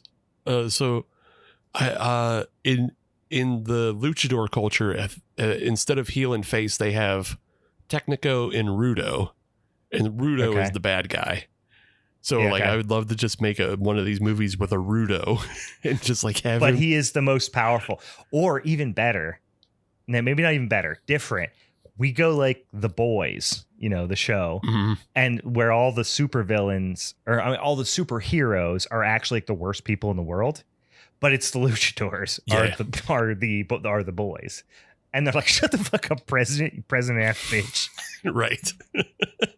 Just being mad disrespectful. I'm gonna go fight this mummy, you fucking bitch. You fucking president ass bitch. Anyway, all right, sorry. I'm just going to jump ahead, but we got a couple things to do. We got a couple scenes to go still. Nah, I just wanted to jump ahead to the match. Like the mummy, he's like, I got big plans, and does some Skeletor's shit.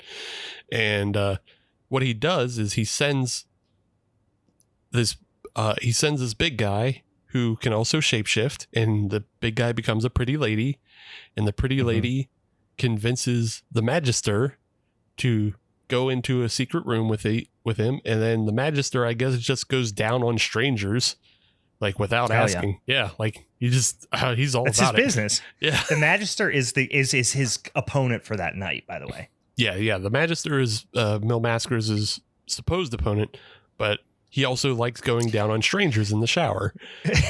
But when he goes down on this lady, I guess she turns back into the big guy, and now he has a dick in his mouth. That's kind of how I took it.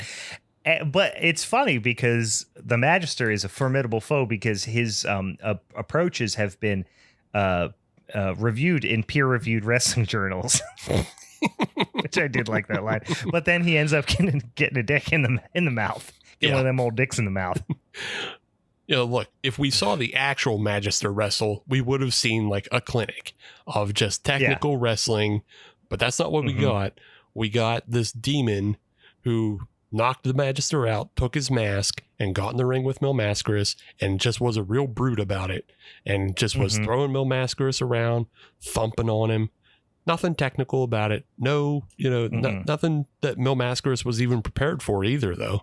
So he was able to get the upper hand on him for a minute. So many elbows to the back of the neck. So many.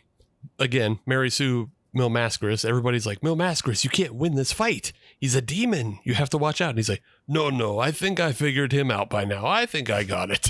And then he got it. So that's the whole thing. Is you're set up for the most beloved person in the world, the most trusted, the most respected man on the planet to go in there and suffer this demoralizing defeat. And that's what you think is going to happen. Because that's what an arc would be. Right. Like there would be a little bit of an arc there. But instead, he's like, no, I'll figure it out. And then beats him. Yeah. And takes his mask off. He's a demon. Everybody goes, runs out. And then he still beats him. Yeah. Not only does he beat him from that, he beats him, takes his mask off, and then just gives him a sick backdrop. And is like, well, that killed him, I guess. Yeah. That's how you kill a demon. Yeah. And the demon's face melted. So that's what happens for that. Mil Mascaras goes back to the scientist's house to talk about the mask and why he couldn't get hypnotized. But in that, there's just so much like repetitive back and forth between these two. Oh my God. So much explanation that's unnecessary. Yeah. And just repeating what the last line was. Because at one point, the scientist is like, I've learned so much about that mummy, perhaps too much. And Mil Mascaras is like, you have to tell me. He's like, I will, but there's so much I know about him. It's like, okay, but get to it. Just get to it. What was the line you said in the other one? Cook faster. Cook faster. Yeah.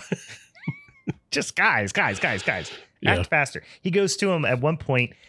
He shows an x-ray of Mil Mascaras' skull, and he explains that the wearing of the mask is something that was like almost like a curse that was put on Mil Mascaras' lineage going back hundreds of years or whatever, and the circumference of his skull and the thickness of the mask. There's all this nonsense. It doesn't make any sense, right? Which almost borders on racist phrenology of like your head is so perfectly shaped for this mask that you can't be hypnotized.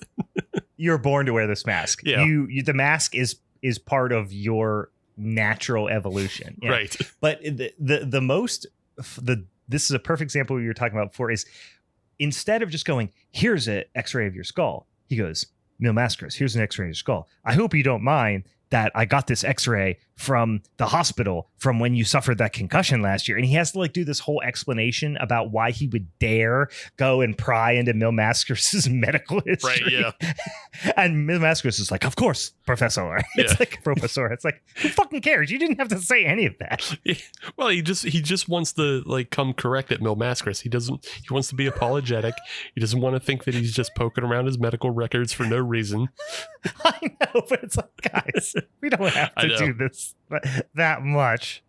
Move it along. Yeah. But yeah, after they discover, Mil Mascaras can't be hypnotized, they have another scene where him and the chief, they take a trip out in a car because I guess they're trying to find, they got reports from the villagers about like there's monsters around now because the mummy did resurrect a bunch of skeletons, and the skeletons are dressed in robes and they're just causing havoc on the countryside. Yeah, they're like little skull-faced druids. Yeah. And so him and I'm so pissed off that he didn't powerbomb any of those through a table or nothing. I understand the table thing. That's not part of the luchador culture. But for Christ's sakes, at least press slam one of them. He yeeted one. He yeeted the little one onto another one. Yeah, he did like another like backdrop type situation. But come on, at least press slam one of them. Yeah, press slam was a thing back then. You got these little ass bitches. You can't pick one of them up. But yeah, I don't know. It's just part of the lucha libre style. They didn't do a whole lot of slams. It's all about doing. There wasn't flashy stuff. I understand. Yeah. All their flashy stuff was like arm drags and that head scissor takeover. That's their stuff. Mm-hmm. They don't do the power stuff. But I know. But again, one of the best. It's not so much that the line is the best; it's the way they follow it up. Is the chief and Mascaras are standing out just on the side of the road, and they're like, "All right, there's been reports of monsters out this way. Let's have a look around."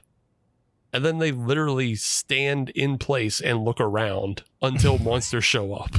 They don't move from that spot, and that is the funniest thing. He said look around. What do you want from him? Yeah. We're going to literally look. We're going to spin in a circle and look. And this is one of those moments where I was like, is he in on the joke? Like, are they in on the joke that they know that they're just being goofy? Like, they're not... I mean, they have to be to a certain extent, right? Yeah. Like, I feel like all the American actors are definitely in on the joke. Because, like, a lot of them are also just on the crew as well. Like, so many... If you watch the credits, so many of the people that are on the crew, like, play repeated roles... Or, they're like doing something else if they're not on camera. Again, more scenes of them just kind of bullshitting about like how to beat the mummy. I feel like this is that third act really drags because there's so much of them just bullshitting. Yeah. After they throw the little guys around and outside the car, like it drags for a couple scenes, but then Mil Mascaras has to go to a promo shoot. And do photography and do photographs. Quick psychedelic 60s Austin Powers ass looking photo shoot with babes. Yeah, with two hot twin babes, and he's just doing psychedelic, like muscle poses, and it's like Brian De Palma framing as like these twins are in the background and he's flexing in the foreground. It's fucking weird and it's great. It's wild. Yeah, it's wild. Yeah. But he finishes up his promo shoot and the two ladies come up to him and they're also dubbed because you literally never see their lips move. Mm-mm. It's so weirdly, I don't know if this is a reference to something, maybe like something that's happened in one of the older movies. Of like, I will give them the benefit of the doubt here and say that they are vampires. Spoiler alert. Yeah. They are vampires. They are, I wrote, oh no, 60s incestuous twin vampires. But they, vampires can famously hypnotize people and speak telepathically to people. So I'm going to assume their lips weren't moving because they were speaking telepathically to him. Okay. Sure. That's giving a long leash. Yeah. I mean, they are definitely dubbed though, because they have a separate voice listed from their physical actors. So, but yeah, they come up to Mil Mascaras and they're like, oh, Mil Mascaras, would you like to have sex with both of us? We are very attractive, and we find each other attractive too. Which is Brian said. Yeah, so the weird incestuous angle. That's what I meant by that. Yeah. And he's like, oh, no, ladies, I could never. I could never. Or could I? But maybe just a little bit. And then just as he gets in, they grow the teeth, and it's like, oh, fuck, vampires, bro. Should have seen that one coming, dummy. Yeah. Yeah, and I'm like, don't lie, Mil Mascaras. You were going to bang them creepy ass twins. He was going to go for it. You nasty motherfucker. And then he gives them the coconut crunch and they die. So, Yep. Cut to Mil Mascaras having dinner with the professor. God, it just goes on and on. There is a funny element to this scene, but it's just like it goes on way too long. Yeah, it could have been like tied into something else more important, or like done at a different time. Like delete some of the other scenes, mush them together.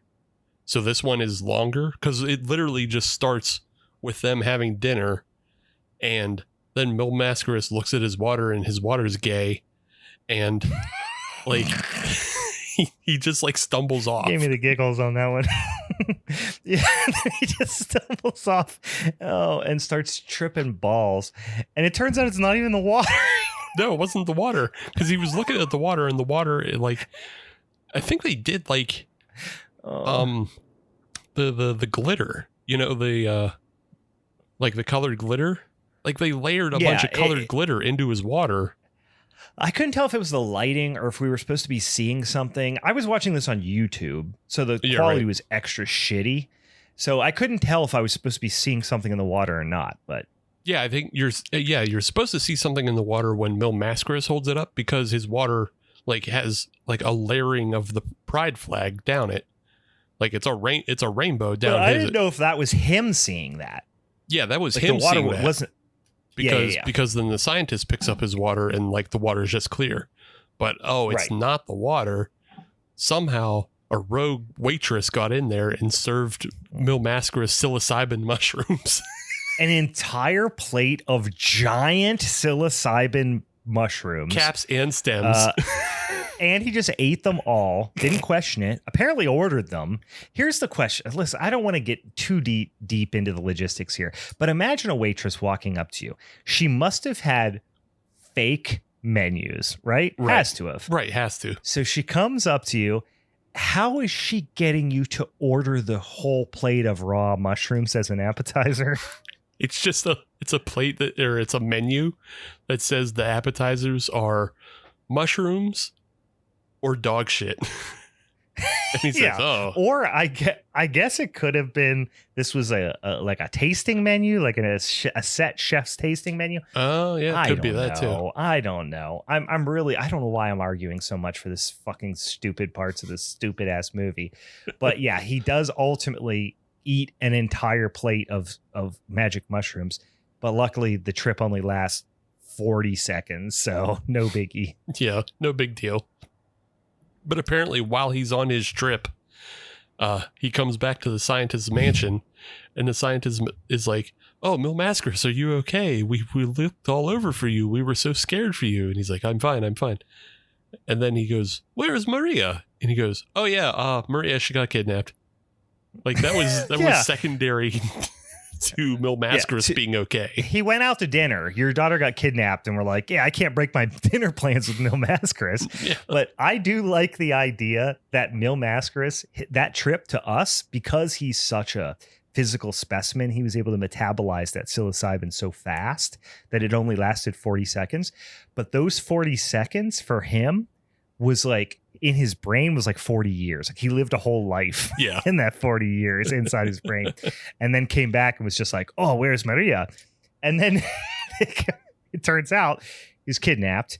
Doctor, way less concerned than Mil is about his daughter being kidnapped. Yeah. Like he is more concerned about breaking a dinner date with Mil Mascaras than he is about his daughter being kidnapped. Well, if we pay attention, we know that, the scientist views his own daughter as competition for Mil Mascaras' love. So that's also true. He couldn't give a shit that the Aztec mummy is going to marry his daughter because then she's off the market and she can't marry Mil Mascaras. One more roadblock out of his way. And he even says something, and I think this is, I mean, I have this in my notes as a quote.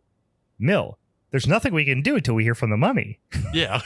And it's just like, you want her dead. Yeah. You're not trying to save her at all. Yeah. Mil, though, decides, no, we don't wait. We go and save Maria. And then he goes back out to the temple, where the mummy's been the entire time. Yeah, the place that is well-established mummy territory. Mummy territory.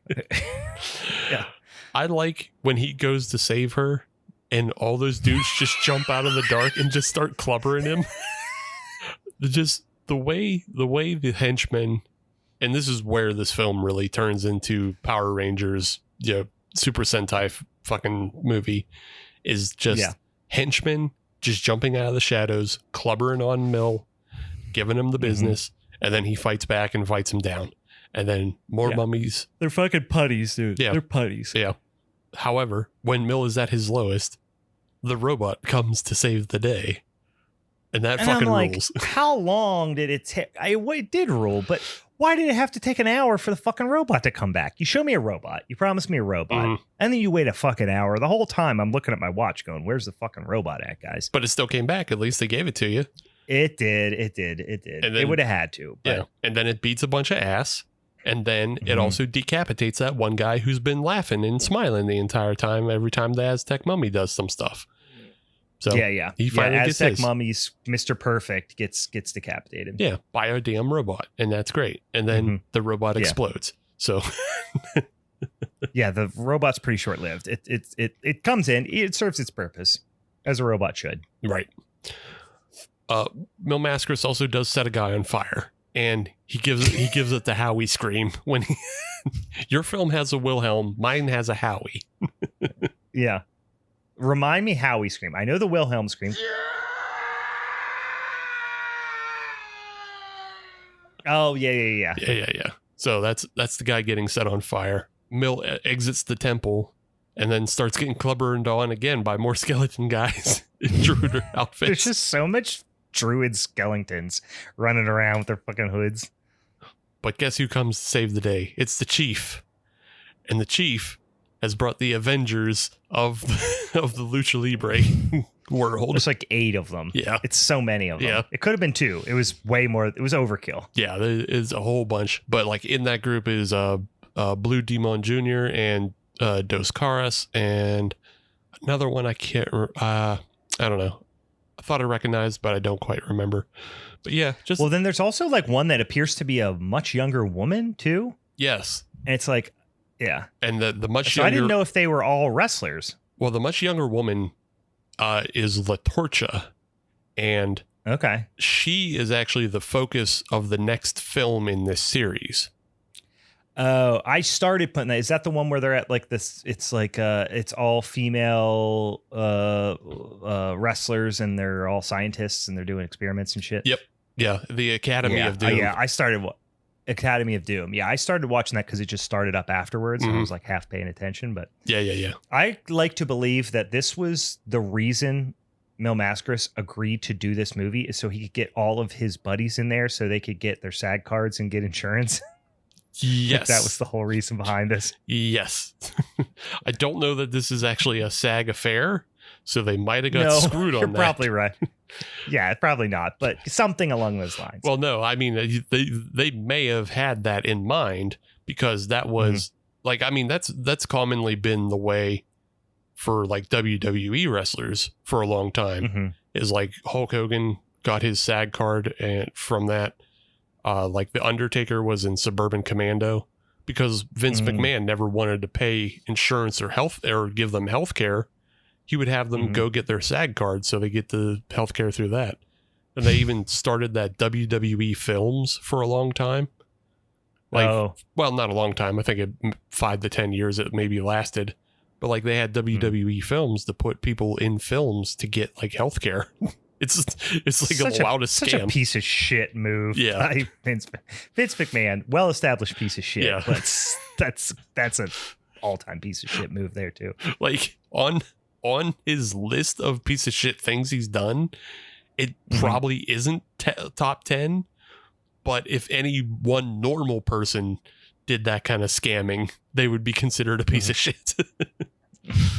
Yeah. Vince McMahon's a rare piece of shit. Yeah. And it's just the magnitude and quantity of his villainry.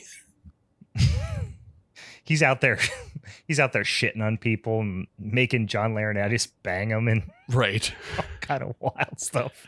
And that's just the shit we know about. Like, yeah. Oh, there's probably so much stuff. There's 1,000 times worse. Yeah. It's probably just like made a ball pit full of like dead babies. He just like swam in it. Right. Like, he's the worst person in the world. Yeah. There's got to be like some horrific trip to Thailand that no one knows about. Oh my God. I don't even want to think about it. Yeah. He's the worst person that ever lived. But not Mil Mascaras. He's He's the complete opposite of Mil Mascaras. No, Mil Mascaras is the best. And he and all his friends beat up all the mummies, and they beat up the one mummy, the main Aztec mummy, and they kick his ass, and he puts him in the full Nelson choke hold and runs him into a wall until his chest explodes and bleeds everywhere.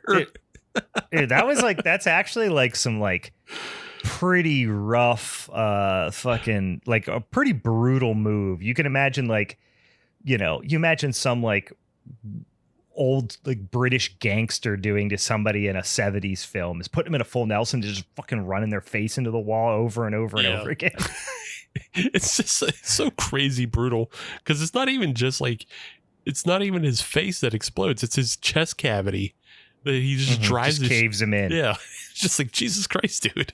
Like, it just flattens him. It's so funny because like, he's such like a wholesome character, except for he will murder people in horrific ways. Yeah. Yeah, that's what I'm saying. This whole The Boys thing would just be seamless. Mm-hmm. Yeah. Yeah, he's so effortless when it comes to murder, and like doesn't think about it and doesn't address it, just does it.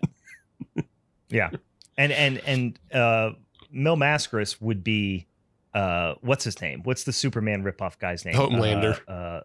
Homelander. He would be Homelander. Yeah, right? Yeah. Everybody loves him, and he's in charge of all the other lucha libres. So yeah. And he's the most psychotic, right? When you learn about it, yeah. He's also the most psychotic because he insists on making a tiger snake to have his jacket. Yeah. So after they beat the Aztec mummy, they also stuff him back in a coffin, and this is where like the last 5 minutes could be viewed as like him doing villain shit, because they stuff the mummy in the coffin and then they get blood from a guy that the mummy had tortured, and if you pour blood on a mummy, it experiences everything that person did. That's how it got its language powers, that's how it got its knowledge. So it was just absorbing language and knowledge through blood. So Mil Mascaras says, well, I'm going to give him the blood of a tortured man, and so he can experience torture for all eternity. Yeah.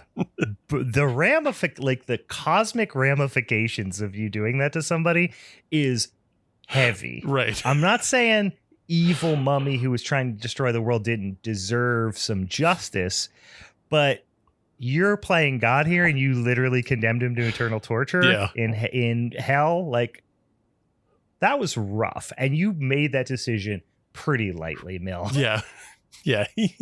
He decided he was going to inflict a cosmic amount of pain on somebody. Yeah. And then to top it all off, he blows up a historical temple. Like, you're not allowed to walk on those things. Well, he blows it up. No, he blows it up with fucking dynamite, and then I assume some sort of explosives, and then like you don't see him hit the plunger like Looney Tunes, but that's essentially what is happening. And then the chief of police is like, "Hell yeah, bitch!" Like, well, no, the scientist presses a button. Oh yeah, it's a button. Yeah, it's a button. That's right. Yeah. So they're definitely there doing it as like fucking Looney Tunes, and they just watch this temple fucking crumble outside. And they're like, fuck yeah, we just got him. Got his ass. He's fucking buried and tortured forever. Fuck him. And then the credits roll. Yeah, That's it. That's the fucking movie. That's it. There's no. Oh no. The credits roll from that. We have to go back a scene. There's a scene in Bill Mascaras' mansion between him and Maria. And Maria comes up to Mill and she says, "Thank you for everything. Is there any way I can show you how grateful I am?" And Mill Mascaras says, "You could pull up your shirt." And she's like, gasp. But But no, it's just the reveal that the mark of the Aztec mummy has faded away. Yeah, he wasn't being untoward towards a young woman. He would never do such a thing. He's very moral, except for the whole. But what if he was like damning somebody to eternal torture? But I wonder if he was. It would be better if he was just like, pull up your shirt, and she was like, what? And he's like, oh no, the mark of the mummy is gone. We're safe. And she's like, oh, thank you, Mill. And he's like, now let me see them titties. Yeah. That would have been the gag. See, that's when I do the Ruda remake. Is that just the bad guy comes up to her? He's like, you can pull your shirt up. She's like, why? Because I won't see them tits. Stupid. Show me tits. Show me tits. I saved your life in your dumbass dad's life. Yeah. Your dumbass bitch ass simped ass dad's life. You want to go back to the mummy? Is that what you want? Next mummy, I'll just let him have you. Yeah. I don't give a shit. I don't give a fuck. Fuck you. I could be playing fucking skee ball right now. I called the president a bitch earlier. Do you think there's any ramifications for what I can do to you? Yeah, this is it. It's the boys, but with luchadors. With luchadors. But yes. Oh boy. That is Mil Mascaras versus the Aztec Mummy. We've skipped so much of impossibly funny things that they put into this. It's so silly and stupid. I love it. It's a fun movie. I would say watch it for sure. Plenty of fun parts.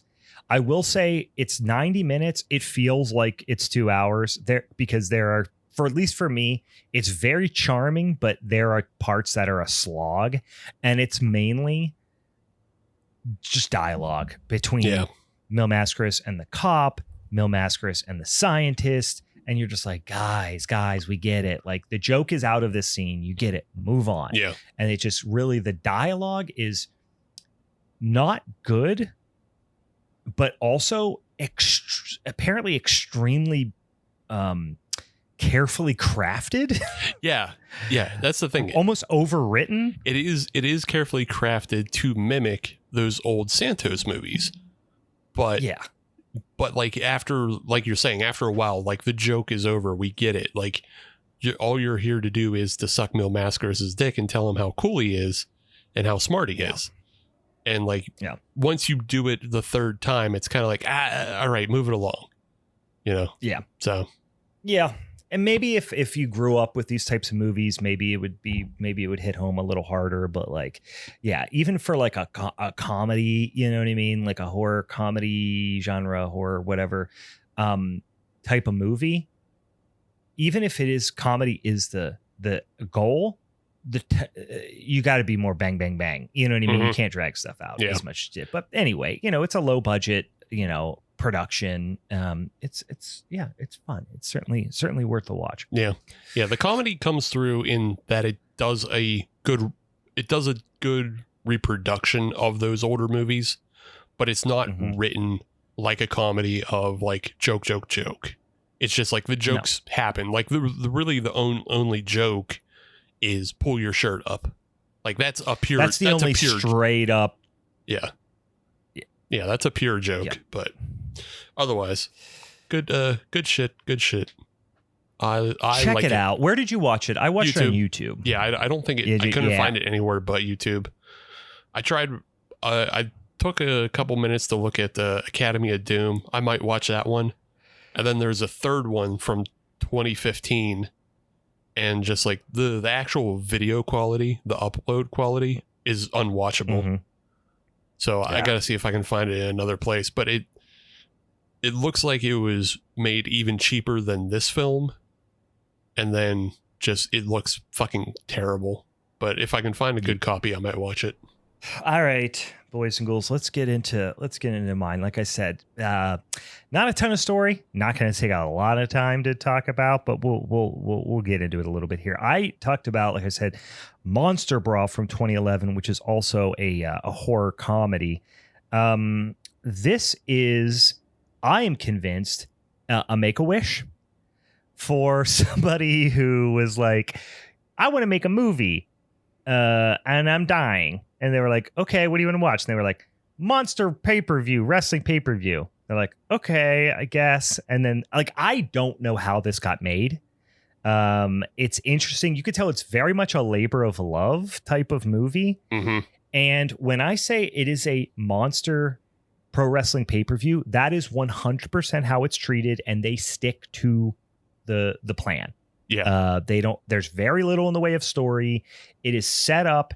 It is an 8 monster wrestling tournament filmed and shot as a movie. It's bizarre. Now, don't get me wrong, it's fun, but there are a bunch of things they could have done better that would have made this so much more enjoyable. Mm-hmm. But it's I can honestly say, and this is why I would say I like it so much, is I have never watched anything like this. It is weird. It almost reminds me of that thing they did a few years ago with like I think it was supposed to be like interactive or something, but it was like a Escape the Undertaker's Mansion or whatever. Remember that from a few years ago? Yeah, I didn't watch it or whatever, but it was like a Netflix thing where like it was one of those choose your own adventures on Netflix. Yeah. When they were doing that shit. Yeah, and it was so weird, and I don't even think I watched the whole thing, but it was just very unique. I was like, I don't think I've ever watched anything like this. Almost reminds me of like some sort of weird DVD game I would have had in like the early 2000s, you know? Or like even a Sega CD game where like it was, you were playing an FMV. Yeah, it's like similar to that. Yeah, this was like nothing I had ever seen before. So let's go through the cast because it does have some interesting folks in there. First of all, it has 2 commentators.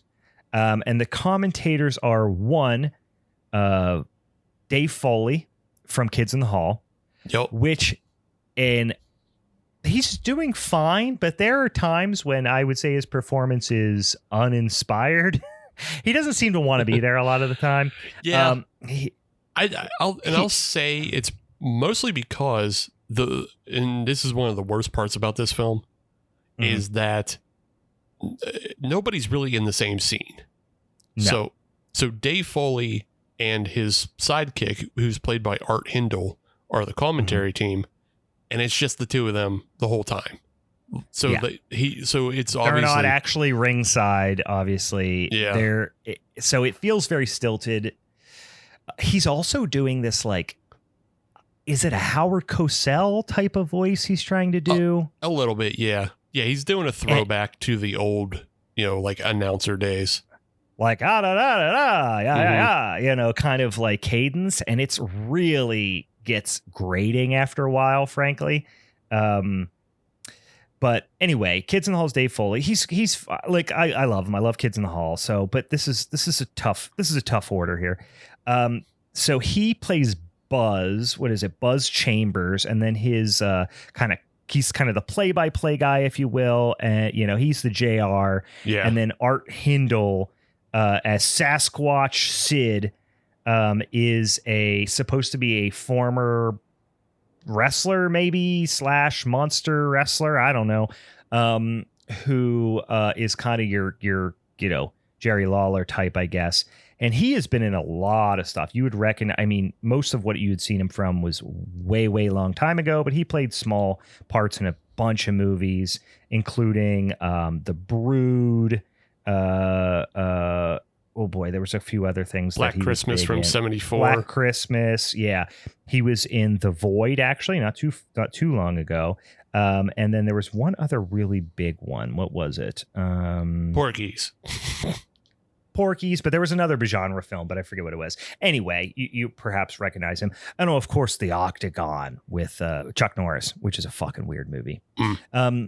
Anyway, so they're a commentator duo, and then you've got a bunch of people who just come in and out for a short amount of time. But then you have like for example, and frankly, this is one of my favorite parts of the movie. You have like Herb Dean, famous MMA referee Herb Dean. Yeah. Is the referee. We'll talk about, he's kind of short-lived in this. You have the ring announcer, which was weird because this is not the role he would normally play, of course, but the Mouth of the South, Jimmy Hart. I understand he has his famous characteristic bullhorn, which he would have come into the ring all the time. And he's like the ring announcer. Right. But he's in it quite a bit. And then you have, weirdly enough, Lance Hendrickson just as like a voiceover for the like person, not the ring announcer, but just like a weird cartoon Mortal Kombat style voiceover. Yeah. That'll just be like, Frankenstein wins.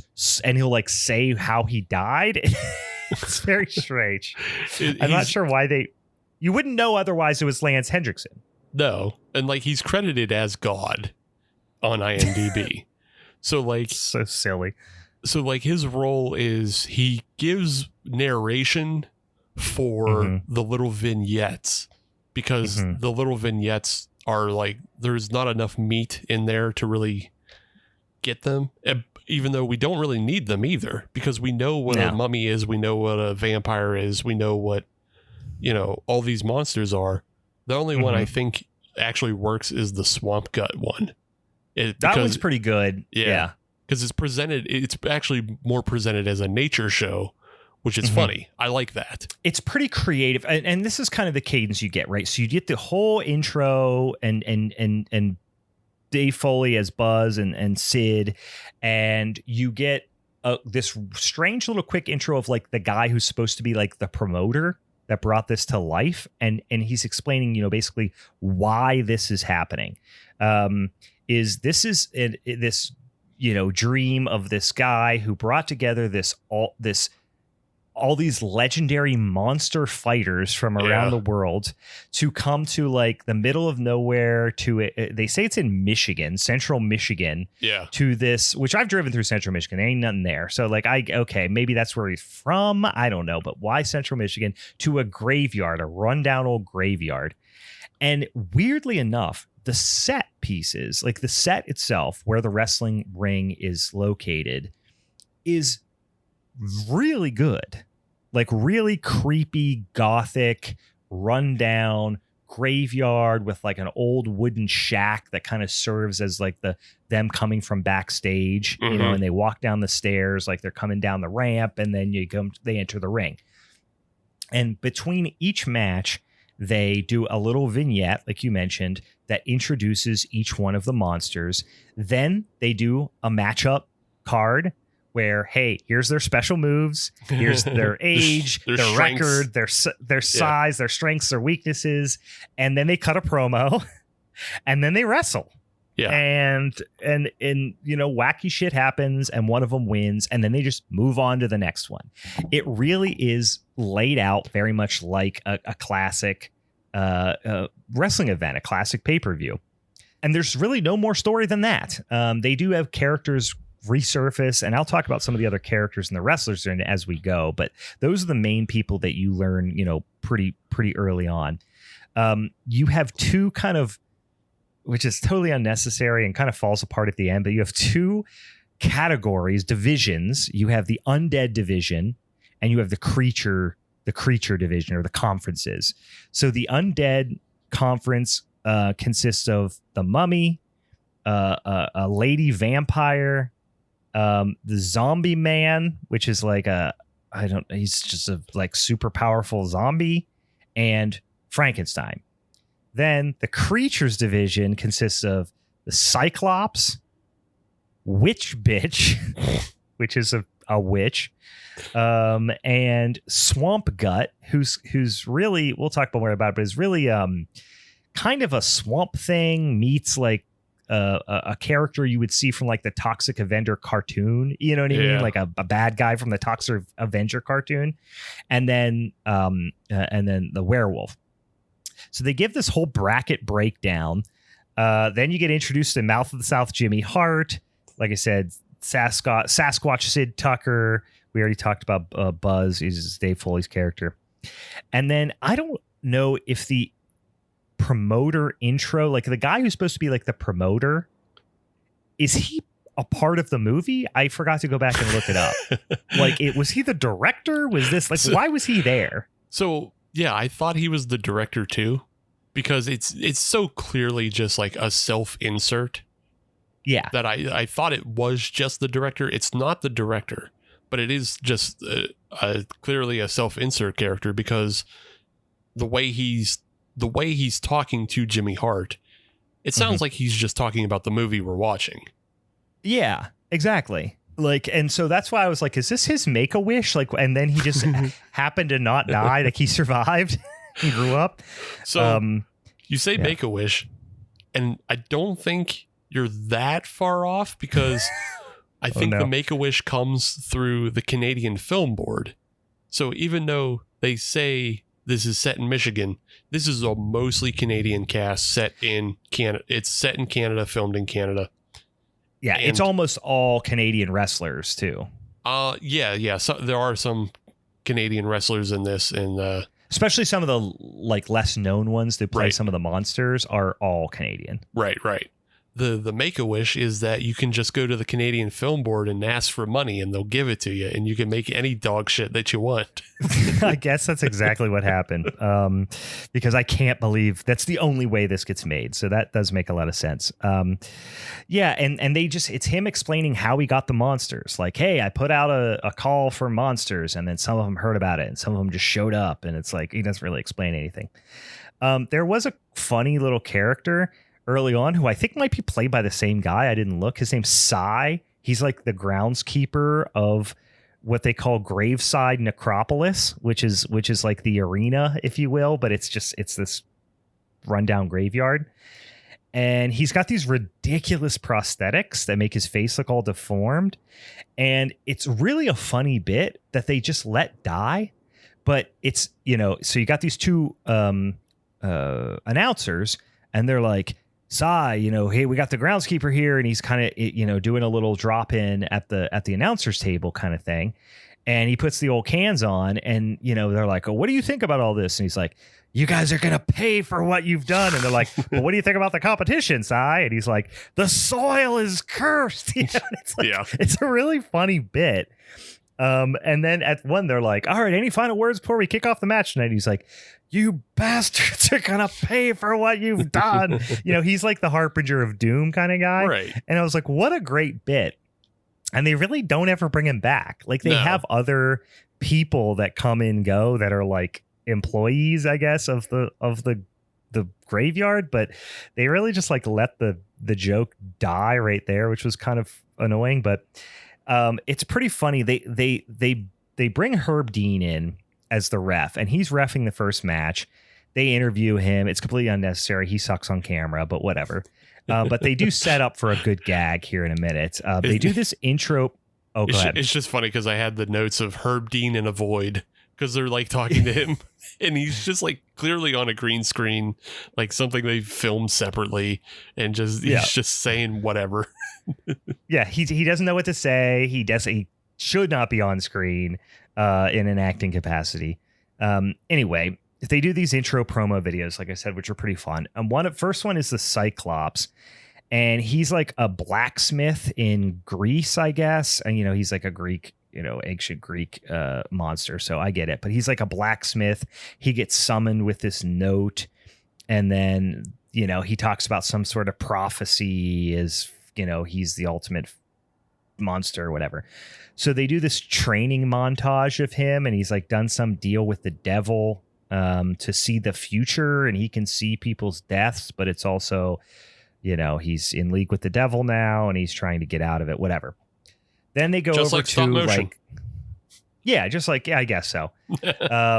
But they do the whole like, they go to, it's like, I forget what it is, but it's like supposed to be like kind of a Salem, Massachusetts type of setting. And you get introduced to the witch bitch. She is this like local witch, and she's not like an old crone witch. She's like I think they say she's like 35 or whatever. Yeah. But she's got like all this. She's very gruesome looking. She's got like pentagrams carved on her face and shit. She's gotten kicked out of town, right? And then she's like in her house, like just raging around her house. And this guy who looks like kind of a, you know, an old timey like sideshow promoter. He's appears to be a dwarf. His name is the Grub. Shows up and he's like, tells her about the tournament and gets her all psyched up. Like, I want to train you to be, you know, you could be the most powerful monster in the tournament or whatever. And she gets all psyched up about it. But then when they go to the training, it's just boxing. Yeah. Which is kind of funny. And she's just boxing like some jerk in town who was like mean to her, like literally no dark magic, just boxing. And she just like fucks him up and they're like, oh, okay, she's ready for the tournament. Yeah. I like the guy who calls her the worst witch ever and then gives her the hock to gives her that spit on that thing. But then now we get the Cyclops and versus the witch bitch. Like I said, they do the breakdown of the abilities and they cut little promos and stuff like that. Jimmy Hart announces them. They come down. There's bikini girls, which I love, like stage girl, ring girls. And the funniest part about the ring girls and Jimmy Hart is they have these little, like, I guess they're supposed to be almost like you would imagine like a tribe, like flag, you know what I mean, with their own little symbol for each one of the monsters, but they look like they were made at Kinko's and they're like glossy enamel, like glossy vinyl. Yeah, and they just look really shitty. Yeah, they are cheaply made, like little banner flags for every monster. Yeah. And it's just, again, this is the other side of it, like, is Jimmy and these two bikini babes are just off on their own. Yeah, they're just not related. They're not near the ring. They are off, on, like, it was shot at a completely different time. There's no crowd or anything. They are literally, it is a spooky gothic broken down graveyard. Not gothic, but you know what I mean, like a spooky broken down with fog and the whole 9 yards. It looks great. And then there's just a wrestling ring right in the middle of it. Yeah. And you don't see the commentators. There's no anybody. It just looks like two wrestlers having a match. They just are dressed up like monsters. It's kind of bizarre. Yeah. And weirdly surreal. It's bizarre. It feels like you're watching some sort of Universal Studios thing. Yeah, like a live action something at Universal Studios. Mm-hmm. Because the lack of crowd is like one of the most off-putting things, because you could also do like funny things with the crowd of just like having the crowd be a bunch of skeletons and zombies. I know that is literally what I put in my notes. I was like, if there was a damn zombie skeleton crowd, like if it was freaking, the Halloween Town fucking cast from Nightmare Before Christmas, just a bunch of dang old monsters and weird shit, and Frankenstein's girlfriend, Bride of Frankenstein, all that stuff in the crowd, and you kept cutting back over to them and they were doing wacky shit. Even if it was just a little tiny bleacher, it would have made everything feel different. Yeah. And it's also because like that is such a huge part of wrestling in general is the crowd going nuts, and you could have like just monsters like in the crowd being like, if I was thinking about like if you dangled a woman over the zombies, like that's how you get the zombies to react, because they're not actually going to react to a wrestling match. They don't care about that. So like you dangle a woman over the zombies and the zombies go, "Arr!" Yeah, it's like the applause sign at at a talk show or something. Right. And the other thing you could do is like if you have like like the Bride of Frankenstein in the crowd, she could hand weapons to Frankenstein from the crowd. Or the Wolfman's, blowing her kisses and flirting with her, you know what I mean? Like they're just all the peripheral stuff that happens because wrestling is a live event. Mm-hmm. It just feels painfully missing. Right. And it just feels like a one-on-one weird wrestling match. It's kind of like when they did the freaking what did they do? They did it during COVID too, where they did like a real Oh yeah, graveyard match or whatever. Remember that? And it was like it was the Undertaker versus AJ Styles. who? Yeah, it was AJ Styles. I was going to say it was somebody who fucking sucks. I can't stand AJ Styles. But yeah, it was AJ Styles and the Undertaker, and it felt so stilted and weird because there's no crowd. Right. Yeah, you're just but watching. They did it because of COVID, obviously. Right. But yeah, all those cinematic matches, because there's like been a number of them over the past like 10 years or so. And not all of them have been because of COVID. And like they all feel very weird. Some of them are pretty good and entertaining because like I think it was actually like the Hardy Brothers that started that shit. Because, oh really? Yeah, because what they would do is they would bring people to like because they basically live on a compound together, Matt and Jeff, and like they just have like a big tract of land, and Jeff has a house over here and Matt has a house over there, and then they have like a barn they share, and then they have a wrestling ring. Which I think they also do, like, train. I think they train wrestlers there as well. But they'd bring people onto their property, and they would do these weird, crazy matches that would like result in like Jeff doing swantons from the tree, and they would shoot fucking fireworks at each other, and they would throw each other in the lake that's on the property. Like it's the craziest like backyard bullshit, but it's being done by high professionals. Right. So yeah. I mean, and it's weird too, because I should say most of these characters are professional wrestlers, but not Hardy Boys professional wrestlers. But like, so let me bring up the IMDb because it's really competing between that and Google, because these people have different names and characters and stuff that they go by, right? But like, so for example. Oh, go ahead. Well, I was going to say, I think the one that most people would recognize that isn't Kevin Nash or Jimmy Hart is Witch Bitch. She is Rosemary in TNA. I think she might be like the next kind of highest, most known profile. And then the guy who plays the mummy and the werewolf is RJ Skinner. He's not a wrestler anymore. I don't know if he was a Canadian wrestler. He went by RJ City. Yeah, I guess he might have been in TNA for a second. I didn't recognize him.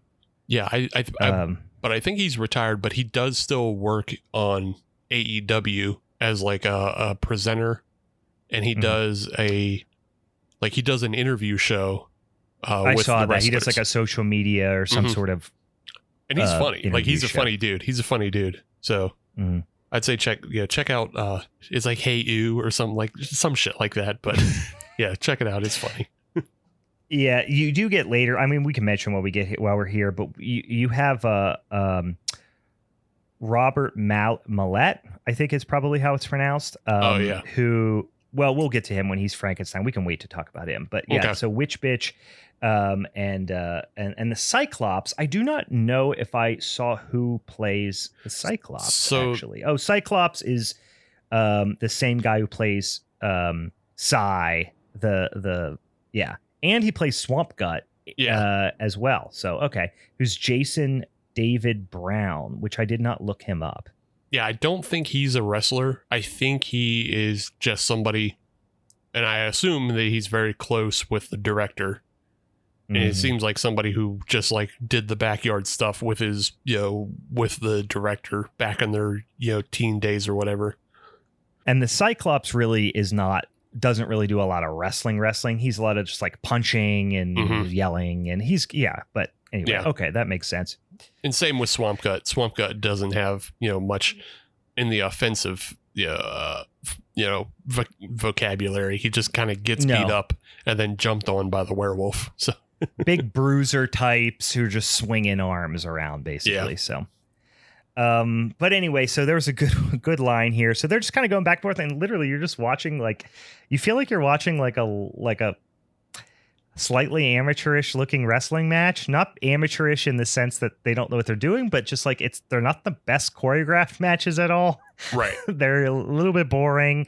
Obviously people are in like big outfits and makeup and all that stuff. So it's a little bit, But they have varying degrees of ring presence and charisma. But there was one good line here that I did write down, which is, "Which bitch with a dirty kick to the dick?" Yeah. when she gives him a nut shot. I mean, literally, we get like the grub, her little like manager comes in and takes a chair shot, or gives somebody a chair shot, gives the Cyclops a chair shot. I love this is she pulls out like a cleaver, and this is when there's still supposed to be some semblance of like rules, like no outside weapons type of thing, but otherwise it's, do whatever you want, and it's supposed to be matches to the death.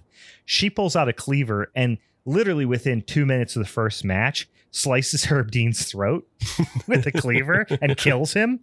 And that's it for him. And that's it with him. And literally, Dave Foley's like, "Monster Brawl referee Herb is dead at 40." Like they announced it, like, sorry, he's dead. Move on. Which I thought was a pretty good bit. Like, I like the presentation of this movie because they're presenting it like it's a real TV show, on a fucked up network.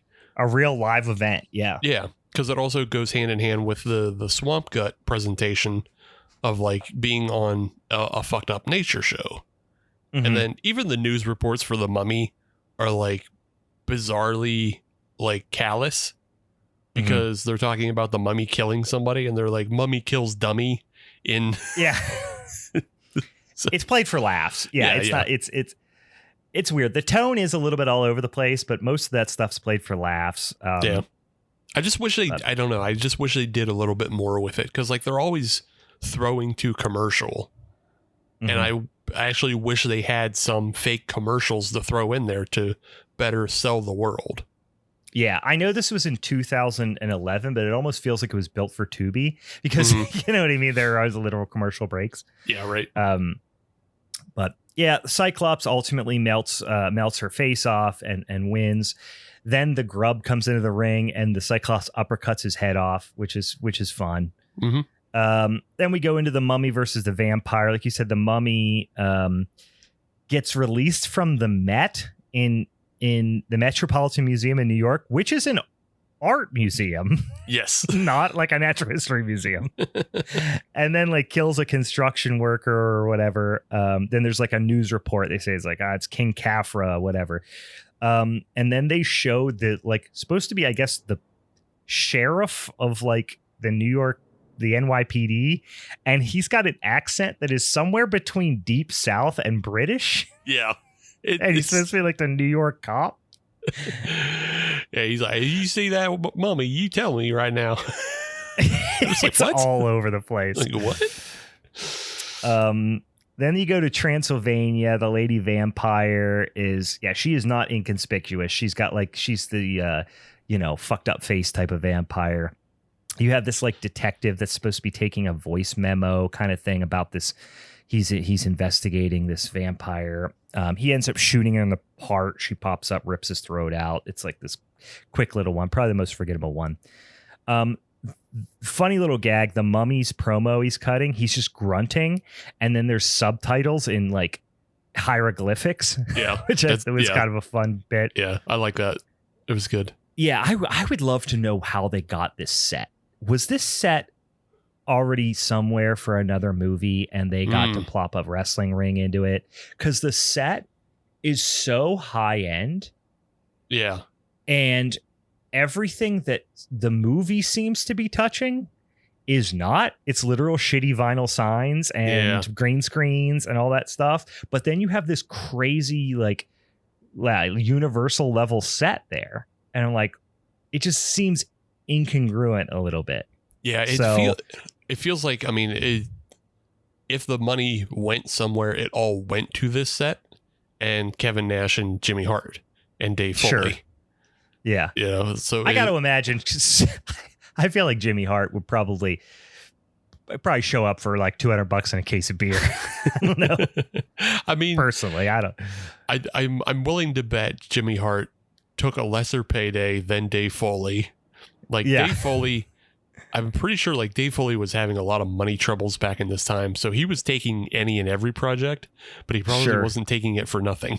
He's like, I have fucking bills to pay. You have to. And then Kevin Nash definitely took him for as much money as he possibly could. Of course, I guarantee he did. So I do like the little hint. It doesn't come back around that Buzz has some sort of like personal vendetta against mummies. It's like, I've hated mummies my whole life. But like, I feel like it was improvised. Yeah, they don't at all. This is more like a kind of a classic match, not like weapons and melting each other with lasers like is in the first one. Like the mummy does like a kind of a Mr. Fuji with dust in the eyes, and they go out of the ring, and he goes and gets a wooden stake from the crypt, and there's a countering back and forth. The wrestlers are kind of getting the upper hand. Ultimately, the mummy does blast her with a laser from his amulet, and then brains him with a tombstone, and she, the vampire brains him with a tombstone and rips his heart out. And Lance Henderson goes, black heart removal. Lady vampire wins or whatever, like this weird Mortal Kombat announcer. Yeah, it's so weird that they had him like just announce the exact thing that happened. Like they don't put like a clever twist on it or anything, or make it more generic. It's just like the literal thing you just saw happen. It's like, all right. Because at the same time, Dave Foley's like, oh, she ripped out his black heart. And then that means God has to go black heart removal. Ooh. It's weird. It's a Mortal Kombat-y, like celebrity deathmatch almost type of feel to it. Yeah. It's bizarre. I do have to say my favorite part about this scene, this fight, is when they go to the outside. It starts by the lady vampire luring the mummy, and he takes like a run at her, and then she moves out of the way, and he winds up diving between the ropes and falling to the outside.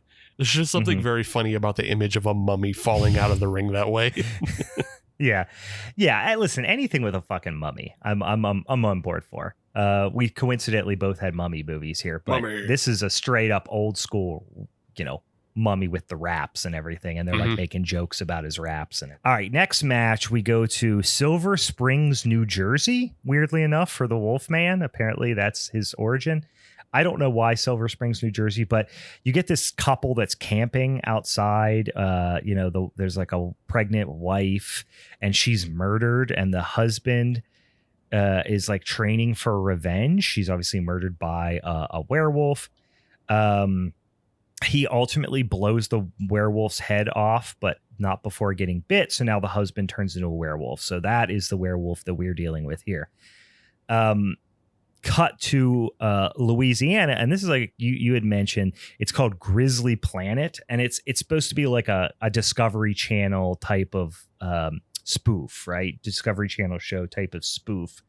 About this creature that's supposed to be like a naturally occurring creature, and its species is like all but extinct, and it's called swamp gut. And it's a swamp thing-ish type of thing, but then it has like this big gut that like absorbs, I guess it just like eats everything, but it also has like an aluminum can kind of sticking out of its gut. So it's kind of like it like absorbs. It's like a weird toxic polluted type of creature. Yeah. Because it like eats people, but it also sprays like poisonous spit on people too. But it's kind of like a wild animal, but it's humanoid, right? So I will say this movie gets a little bit more fun as it goes. Like it starts out okay, and then it really drops off, and you're like, fuck, this is a bit of a disaster. But then it does come around and get fun again. Yeah. And then it kind of gets boring again. And then it kind of ends a little bit fun, but not really. So it really is a up and down affair. It has a lot of moments. And I like the moments. Like in this one, the fight is whatever. But when the Wolfman comes off the top rope under the moonlight and then lands on the swamp gut, and then all the ooze gets squished out of the swamp gut. That's cool. That was thoughtful, but everything else leading up to that was like a bore and not interesting. Yeah. It goes on for a long time, and they're like establishing that his gut is like vulnerable, and And like, I see what they're doing. They're really trying to stay very strictly to the wrestling type of tropes. Like, literally the werewolf is like working on, the swamp gut's gut, like Triple H would work on an injured knee, like Stone Cold's knee or something. Right, know what I mean? Like, he's really going after the vulnerable spot, and not in a superhero way, in a wrestling way, which it doesn't feel like we're watching a wrestling match. It feels like we're watching two people acting in a ring in the middle of a set with no one else there, which is kind of weird. But yeah, he ultimately does get the frog splash and swamp gut explodes, and okay, fine. The next one, going to beautiful Pittsburgh, PA. I would have preferred Evans City, but sure, whatever. Pittsburgh, PA. This is where you get the zombie, or what they call Zombie Man. So you get Big Sexy, you get Kevin Nash, the Diesel himself, right? And he is this unhinged military guy with titty sweat. He is sweating through that gray t-shirt so fucking hard. Why did you give Kevin Nash a fucking gray t-shirt to wear on screen? I don't know. He has the sweatiest pits. Like, he's in a scene with another guy. They are both wearing gray shirts. Yeah. And Kevin Nash has sweat through his entirely. And the other guy is fine. So it's like, what the hell is going on with you, dude? Well, it's just because he hammered out 5 sets of curls before he came on screen to look jacked. Oh, okay. Fair enough. Like, that's got to be why, right? Yeah. But they didn't think about that, and they gave the poor guy a gray shirt to wear. Yeah, they're going to test some special weapon on the tournament. It's a damn super zombie. You guessed it. And then he basically feeds his like subordinate officer to the super zombie, shoots him and feeds him to the super zombie, basically. Or I guess vice versa, or I guess in reverse, but whatever. That's what you get. You get Steve Nash, or not, I keep saying Steve Nash, Kevin Nash, Big Sexy. Steve Nash's former point guard for the Phoenix Suns. Not even as tall as Kevin Nash. Not he's even a basketball close. player. Not even close. Kevin Nash, Big Sexy, is just, he's unhinged. He's doing a lot of screaming, spitting, and you know what? Delivering a big performance, which I hoped out of him. So we got a big performance out of him. We then go to somewhere in Germany, and you've got this guy who's supposed to be like Dr. Frankenstein, and this guy is fucking big too. He plays Frankenstein the monster.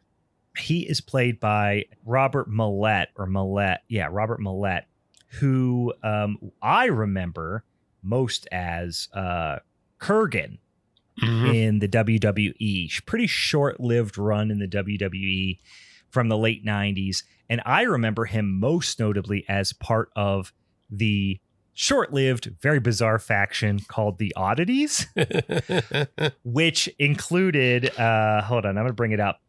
Kurgan, ICP. I briefly, ICP was part of the Oddities. I don't think for the entire representation of the Odysseys, but they did become part of the Odysseys at one point. Well, technically, because they did the theme song for them. Mm-hmm. So they were part of it the entire time. That's right. You're right. Because Shaggy 2 Dope and Violent J were on camera doesn't mean they weren't there in spirit. That's true. And they did show up on camera, I believe, at one point. Oh, yeah. They were there from time to time. But yeah, they were managed at some point by the Jackal, Don Callis, famous manager, like very recognizable guy. Mm-hmm. Kurgan, Giant Silva was part of it. You had a character named Golga, which was played by John Tenta, who was Earthquake. Most people would remember him as Earthquake. Sable was briefly part of it. And Golga also, I'll mention before, had like a GIMP mask on. Yeah. And he would carry a stuffed Eric Cartman above his head and wave it around like Al Snow did with Head. I don't know why. I don't know that it was ever explained. No, it wasn't. It was very strange. Like I said, Sable was briefly part of this. And then for some reason, George the Animal Steel. Yeah. Pretty much playing George the Animal Steel. Like he didn't like Kurgan played like he wore like a weird little like one of those little like flight hats you would wear underneath your like flight helmet if you were like a fighter pilot. You know, I remember like my grandfather had one when we were little. We used to like run around the house with it on. He had one of those on, and he had like a tie-dye shirt. Yeah, so strange. I think the implication was that he was a stoner, but like I don't know. But it more had the feel of the freaking gang from One Flew Over the Cuckoo's Nest. Like, it felt like this was their group that like escaped from the asylum. It was this like escaped mental patients that they just let wrestle in a ring for some reason, and they were all terrifyingly huge. Yeah, you would think it was like they were like sideshow freak kind of thing, you know, but no, not really. It was like escaped mental patients. Yeah, which was weird because it started the way Kurgan came in to the WWF was through like I think through a Canadian promotion because Don Callis is also Canadian. And so they were all part of this faction called the Truth Commission, and they were basically playing. They had the berets and shit. Yeah. They were playing South African like militia mercenaries. Forgot about the Truth Commission. Yes, they had like military. I don't know if they had military fatigues. I feel like they did because they had little berets and shit. It was red berets and then like olive green shirts and then drab khakis, and they all wore the exact same thing. It was like super boring. Yeah, I'm looking it up now. And like Kurgan was the only one that was interesting because they like called. I think his name was Kurgan the Interrogator, and he's this. Giant dude who's like he's humongous. Yeah, he's 7 foot plus, and he would take his fucking hand and he would do the Iron Claw, which is a great move when you're a giant because your hand covers a person's entire face. You know, like, oh, his hand is bigger than an adult man's head. It sucked too because he's huge, right? Yeah. He's bigger obviously than he is in this movie. He's still big in this movie, but he was like much more muscular when he was younger. But they put him up against Giant Silva, who is like the largest human being to ever wrestle, right? Besides Andre the Giant, maybe. So he looks small compared to Giant Silva. Yeah, exactly. Yeah, it's just they just really fucked this guy in the oddities. Yeah. And then what was the other woman? I'm looking at the pictures and I can't place her name, but she was like, she used to have like blonde braids and she was like a bodybuilder woman. And she kind of like, was always played for kind of a joke because she was not, did not have a particularly attractive face. Do you know who I'm talking about? Is it Nicole Bass? Is that, I don't know. No. It's Luna Vachon. Luna Vachon, yes. She was part of the Odysseys as well. I just saw her picture here. I was looking through some pictures. Anyway, so that's who plays Frankenstein. So big son of a bitch. They do this little thing with him being like kind of brought back to life in with electricity and blah blah blah. Also, just of note, like after this guy left the WWF, he's actually had like a really good acting career. Because he's been in a ton of stuff. Yeah. Yeah. He was in that Sherlock Holmes, like the newer ones with Robert Downey Jr. And he played a bad guy in that. And then he was in Pacific Rim. And then not most recently, but one that I remember him in that's really good is that movie Becky. I don't know if you've seen that. No, I didn't see that. That's a great movie. And he does like a really good job in that movie because it's basically it's about like neo-Nazis who broke out of prison and are looking for just like a treasure they have buried. And so like they wind up like taking this family hostage, and he's one of those guys. He's kind of like a Lenny type of like, he's a big son of a bitch that like just crushes people's heads, sure. But like he doesn't want to do it anymore. Yeah. So like he's a great character. And then he's playing against Kevin James. It's so wild seeing Kevin James as a skinhead neo-Nazi. Dude, it fucking rules. It's a great movie. Yeah, Becky and The Wrath of Becky are two great like revenge like Nazi revenge movies, as I would say. That's a bizarre cast. Yeah. Kurgan, Kevin James, the whole crew. And then Joel McHale is in the movies as well. Yeah.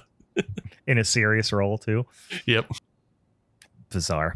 Yeah, I have to look. You've mentioned that before. I gotta put that on my list.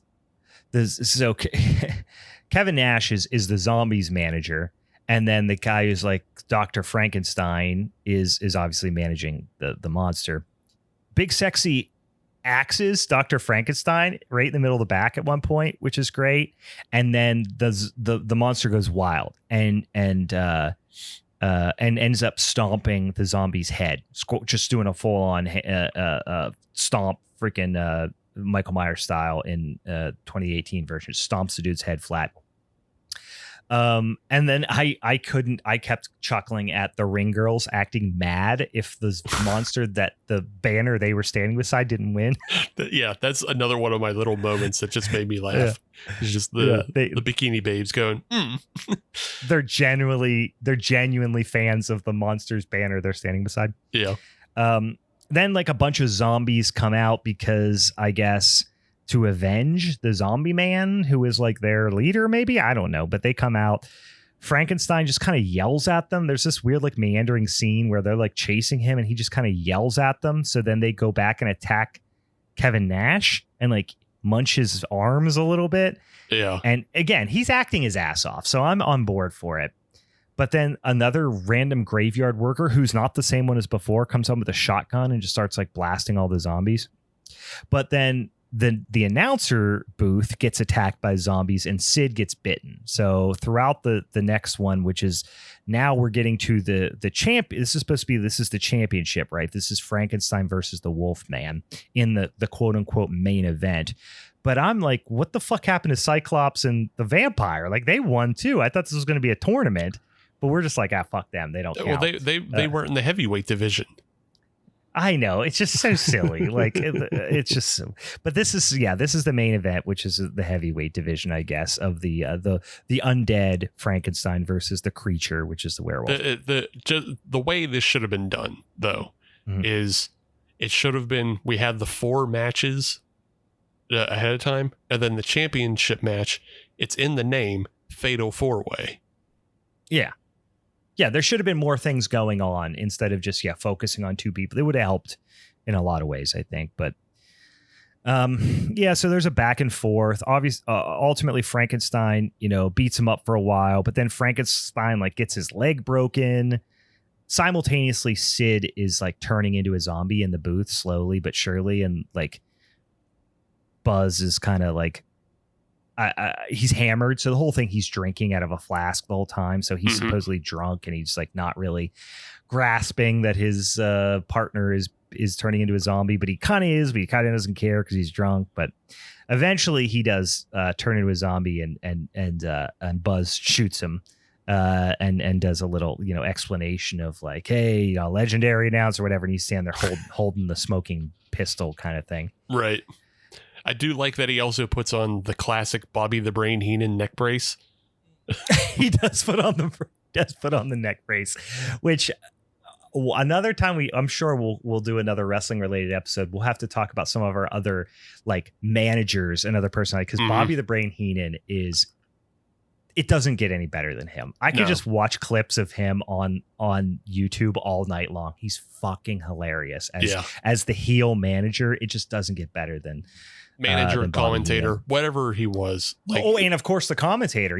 Back when with him and Vince back in the day. They were fantastic. Yeah.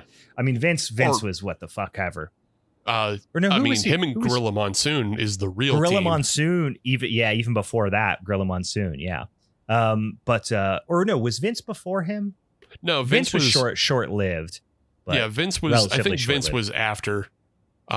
Vince was after Gorilla Monsoon, but like it's just sometime Vince like injected himself. But I think it's because Vince Senior was still owning like the WWF that Gorilla and Brain were on commentary together. And I grew up and it was Jerry Lawler. Right. But Jerry Lawler was just biting off of everything the Brain did.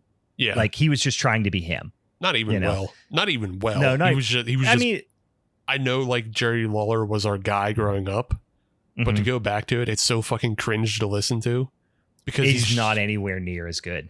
Yeah, because he's just like reacting. Like if he sees boobs, he just turns into like a he just has that dumb laugh. And just obnoxious. Yeah, you didn't know any better when you were a kid, but going back and hearing some of that classic ones from like Bobby Heenan was the shit. Yeah. Anyway, Frankenstein ends up like headbutting the werewolf and they're like, oh, he's done. Of course, he's not done. But Frankenstein gets his belt and it's like, but wait, the werewolf's still alive. They do some more like backstage brawling type stuff around the graveyard. Frankenstein picks up this big giant stone column and starts smashing shit with it. And he's swinging it around, but then the Wolfman like kicks him and starts just bashing him with gravestones and shit. So it's kind of fun. This is when I'm like, oh, this is getting fun again. Yeah. Eventually, in a pretty cool scene, Frankenstein eventually wins by ripping the Wolfman's jaw apart, like prying his jaw apart, ripping his top of his head off, which was pretty sick. Yeah. And then just when you think it's all over, and this is the kind of thing they linger on too long. It's like him with the belt. It's just like lingering. You do get zombie Kevin Nash, and he comes out from backstage, and they end it like a pay-per-view, like a cliffhanger, right? But they run up, and just as they do a stare down, and just as they're about to swing on each other, the credits roll. So they're really, really trying to make this feel like a pay-per-view from beginning to end. And then you do get a little post-credit sequence with Jimmy Hart, which is like just a throwaway. But yeah, just a thing they filmed, but they didn't have a point for. Yeah. So the set is amazing. The characters and the practical effects are really cool. Even some of the dumb CGI stuff, like the lasers from the Cyclops and stuff, are pretty well done. Yeah, they're fine. It's passable. You don't hate it. It's Now, the script, it's hard to even say it's a script. It's like a weird run of show is like, and the dialogue are really weirdly stilted. The only dialogue is between is really the announcers, right? And then Jimmy Hart doing his little announcing, and it's all shot at different times, and the reactions are not timed always well, and they're just like stilted. And like I said, Dave Foley, his like voiceover, it becomes a little grating after a while with that same tone he's using. It's almost like he's doing video game acting. You know what I mean? Yeah. He's just being told what to say and imagine what's happening on screen, and it just doesn't work. Also, my biggest gripe about this, which drives me nuts, is the music sucks so bad. Yeah. The sound design at large is not good, but the music is the same droning, like gothic little backing track. Yeah. The why in the fuck do the monsters not have entrance music? Right. Why that's the production again. Yeah. Oh my God. Like it's just the soundtrack is the biggest letdown in the world for me. Could you imagine if they like had the money and like, again, I understand it all comes down to money, but like it's Alice Cooper. Frankenstein walks out to Alice Cooper, of course.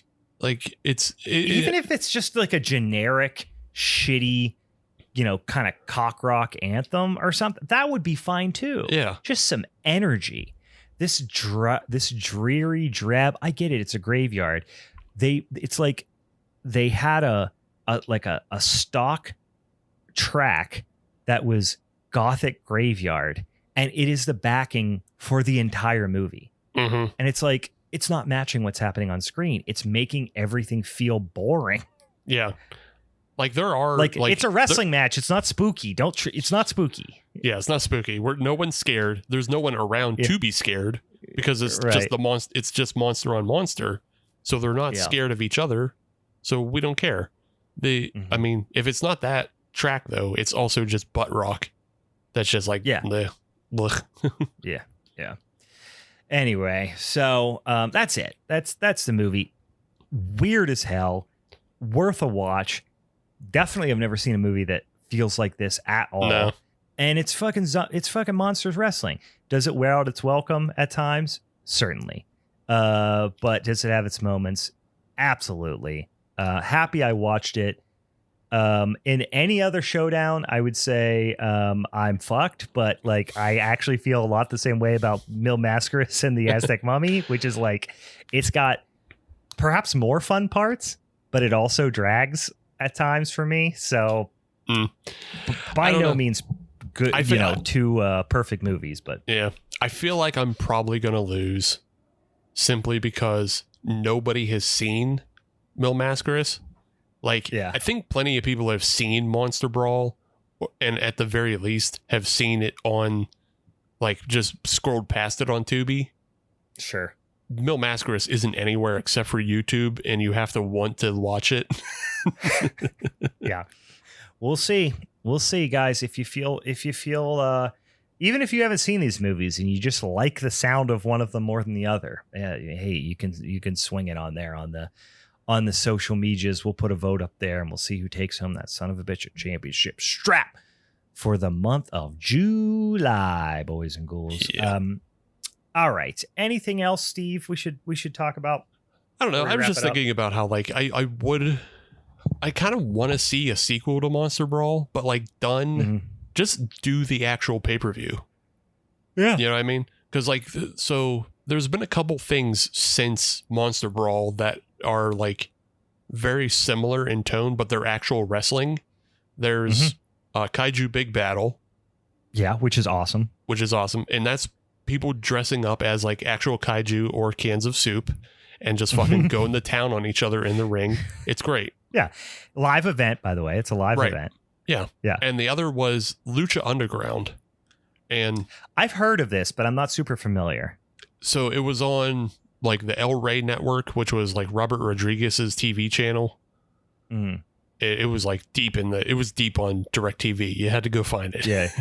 Sure. But I think Lucha Underground might be on Netflix and maybe Amazon Prime now, so you can go back and watch it. But it was a much more cinematic wrestling show.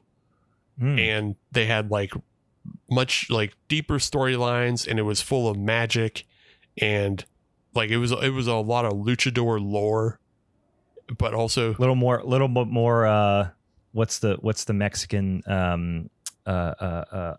soap operas called? Telenovelas. Got a little telenovela vibe to it. A little bit, but not so much, because it wasn't like it wasn't like romance. It wasn't like melodrama, but I just thought as soon as I heard magic, I was like, ooh, a little cinematic magic, because there's always like some dark magic, weird shit happening sometimes. Yeah, but I mean, there's like a lot of dark magic, because it was about like the different Aztec tribes being represented as luchadors, and like they would literally kill people on this show. So like they had this dude that was like the Monster Montanza, and they would feed people to him and he would kill people. And like they had like cops who were trying to go undercover and break up this underground ring of luchadors wrestling and killing each other. But then the cops would also get killed. Fucking shit was great. It was brilliant.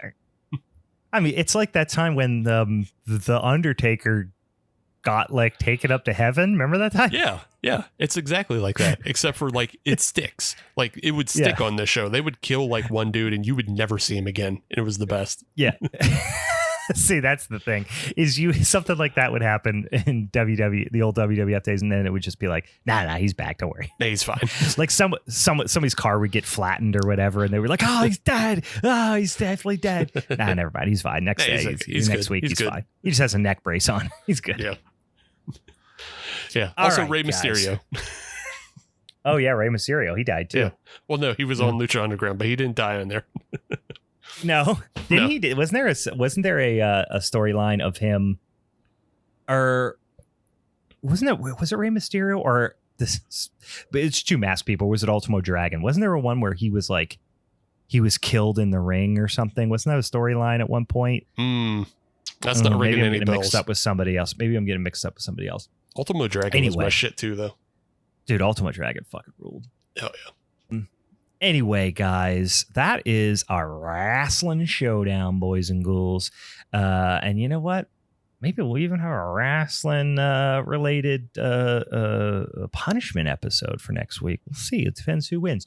If you want to join us over on the social medias and vote for who's going to take home that Business Championship strap for the month, go follow us over there on the social medias. And like I said, in the meantime, if you got any good wrestling related suggestions for minisodes or just other movies, just like, hey, this is a dang old wrestling movie, you should check it out. Shoot us a little DM. We always appreciate that. Cool. Anything else, Steve, that I'm forgetting before we wrap this sumbitch up? No, that's it. Oh. All right, boys and ghouls. For the Halloween's Forever crew, I'm Brian. And I'm Dr. Wagner Jr.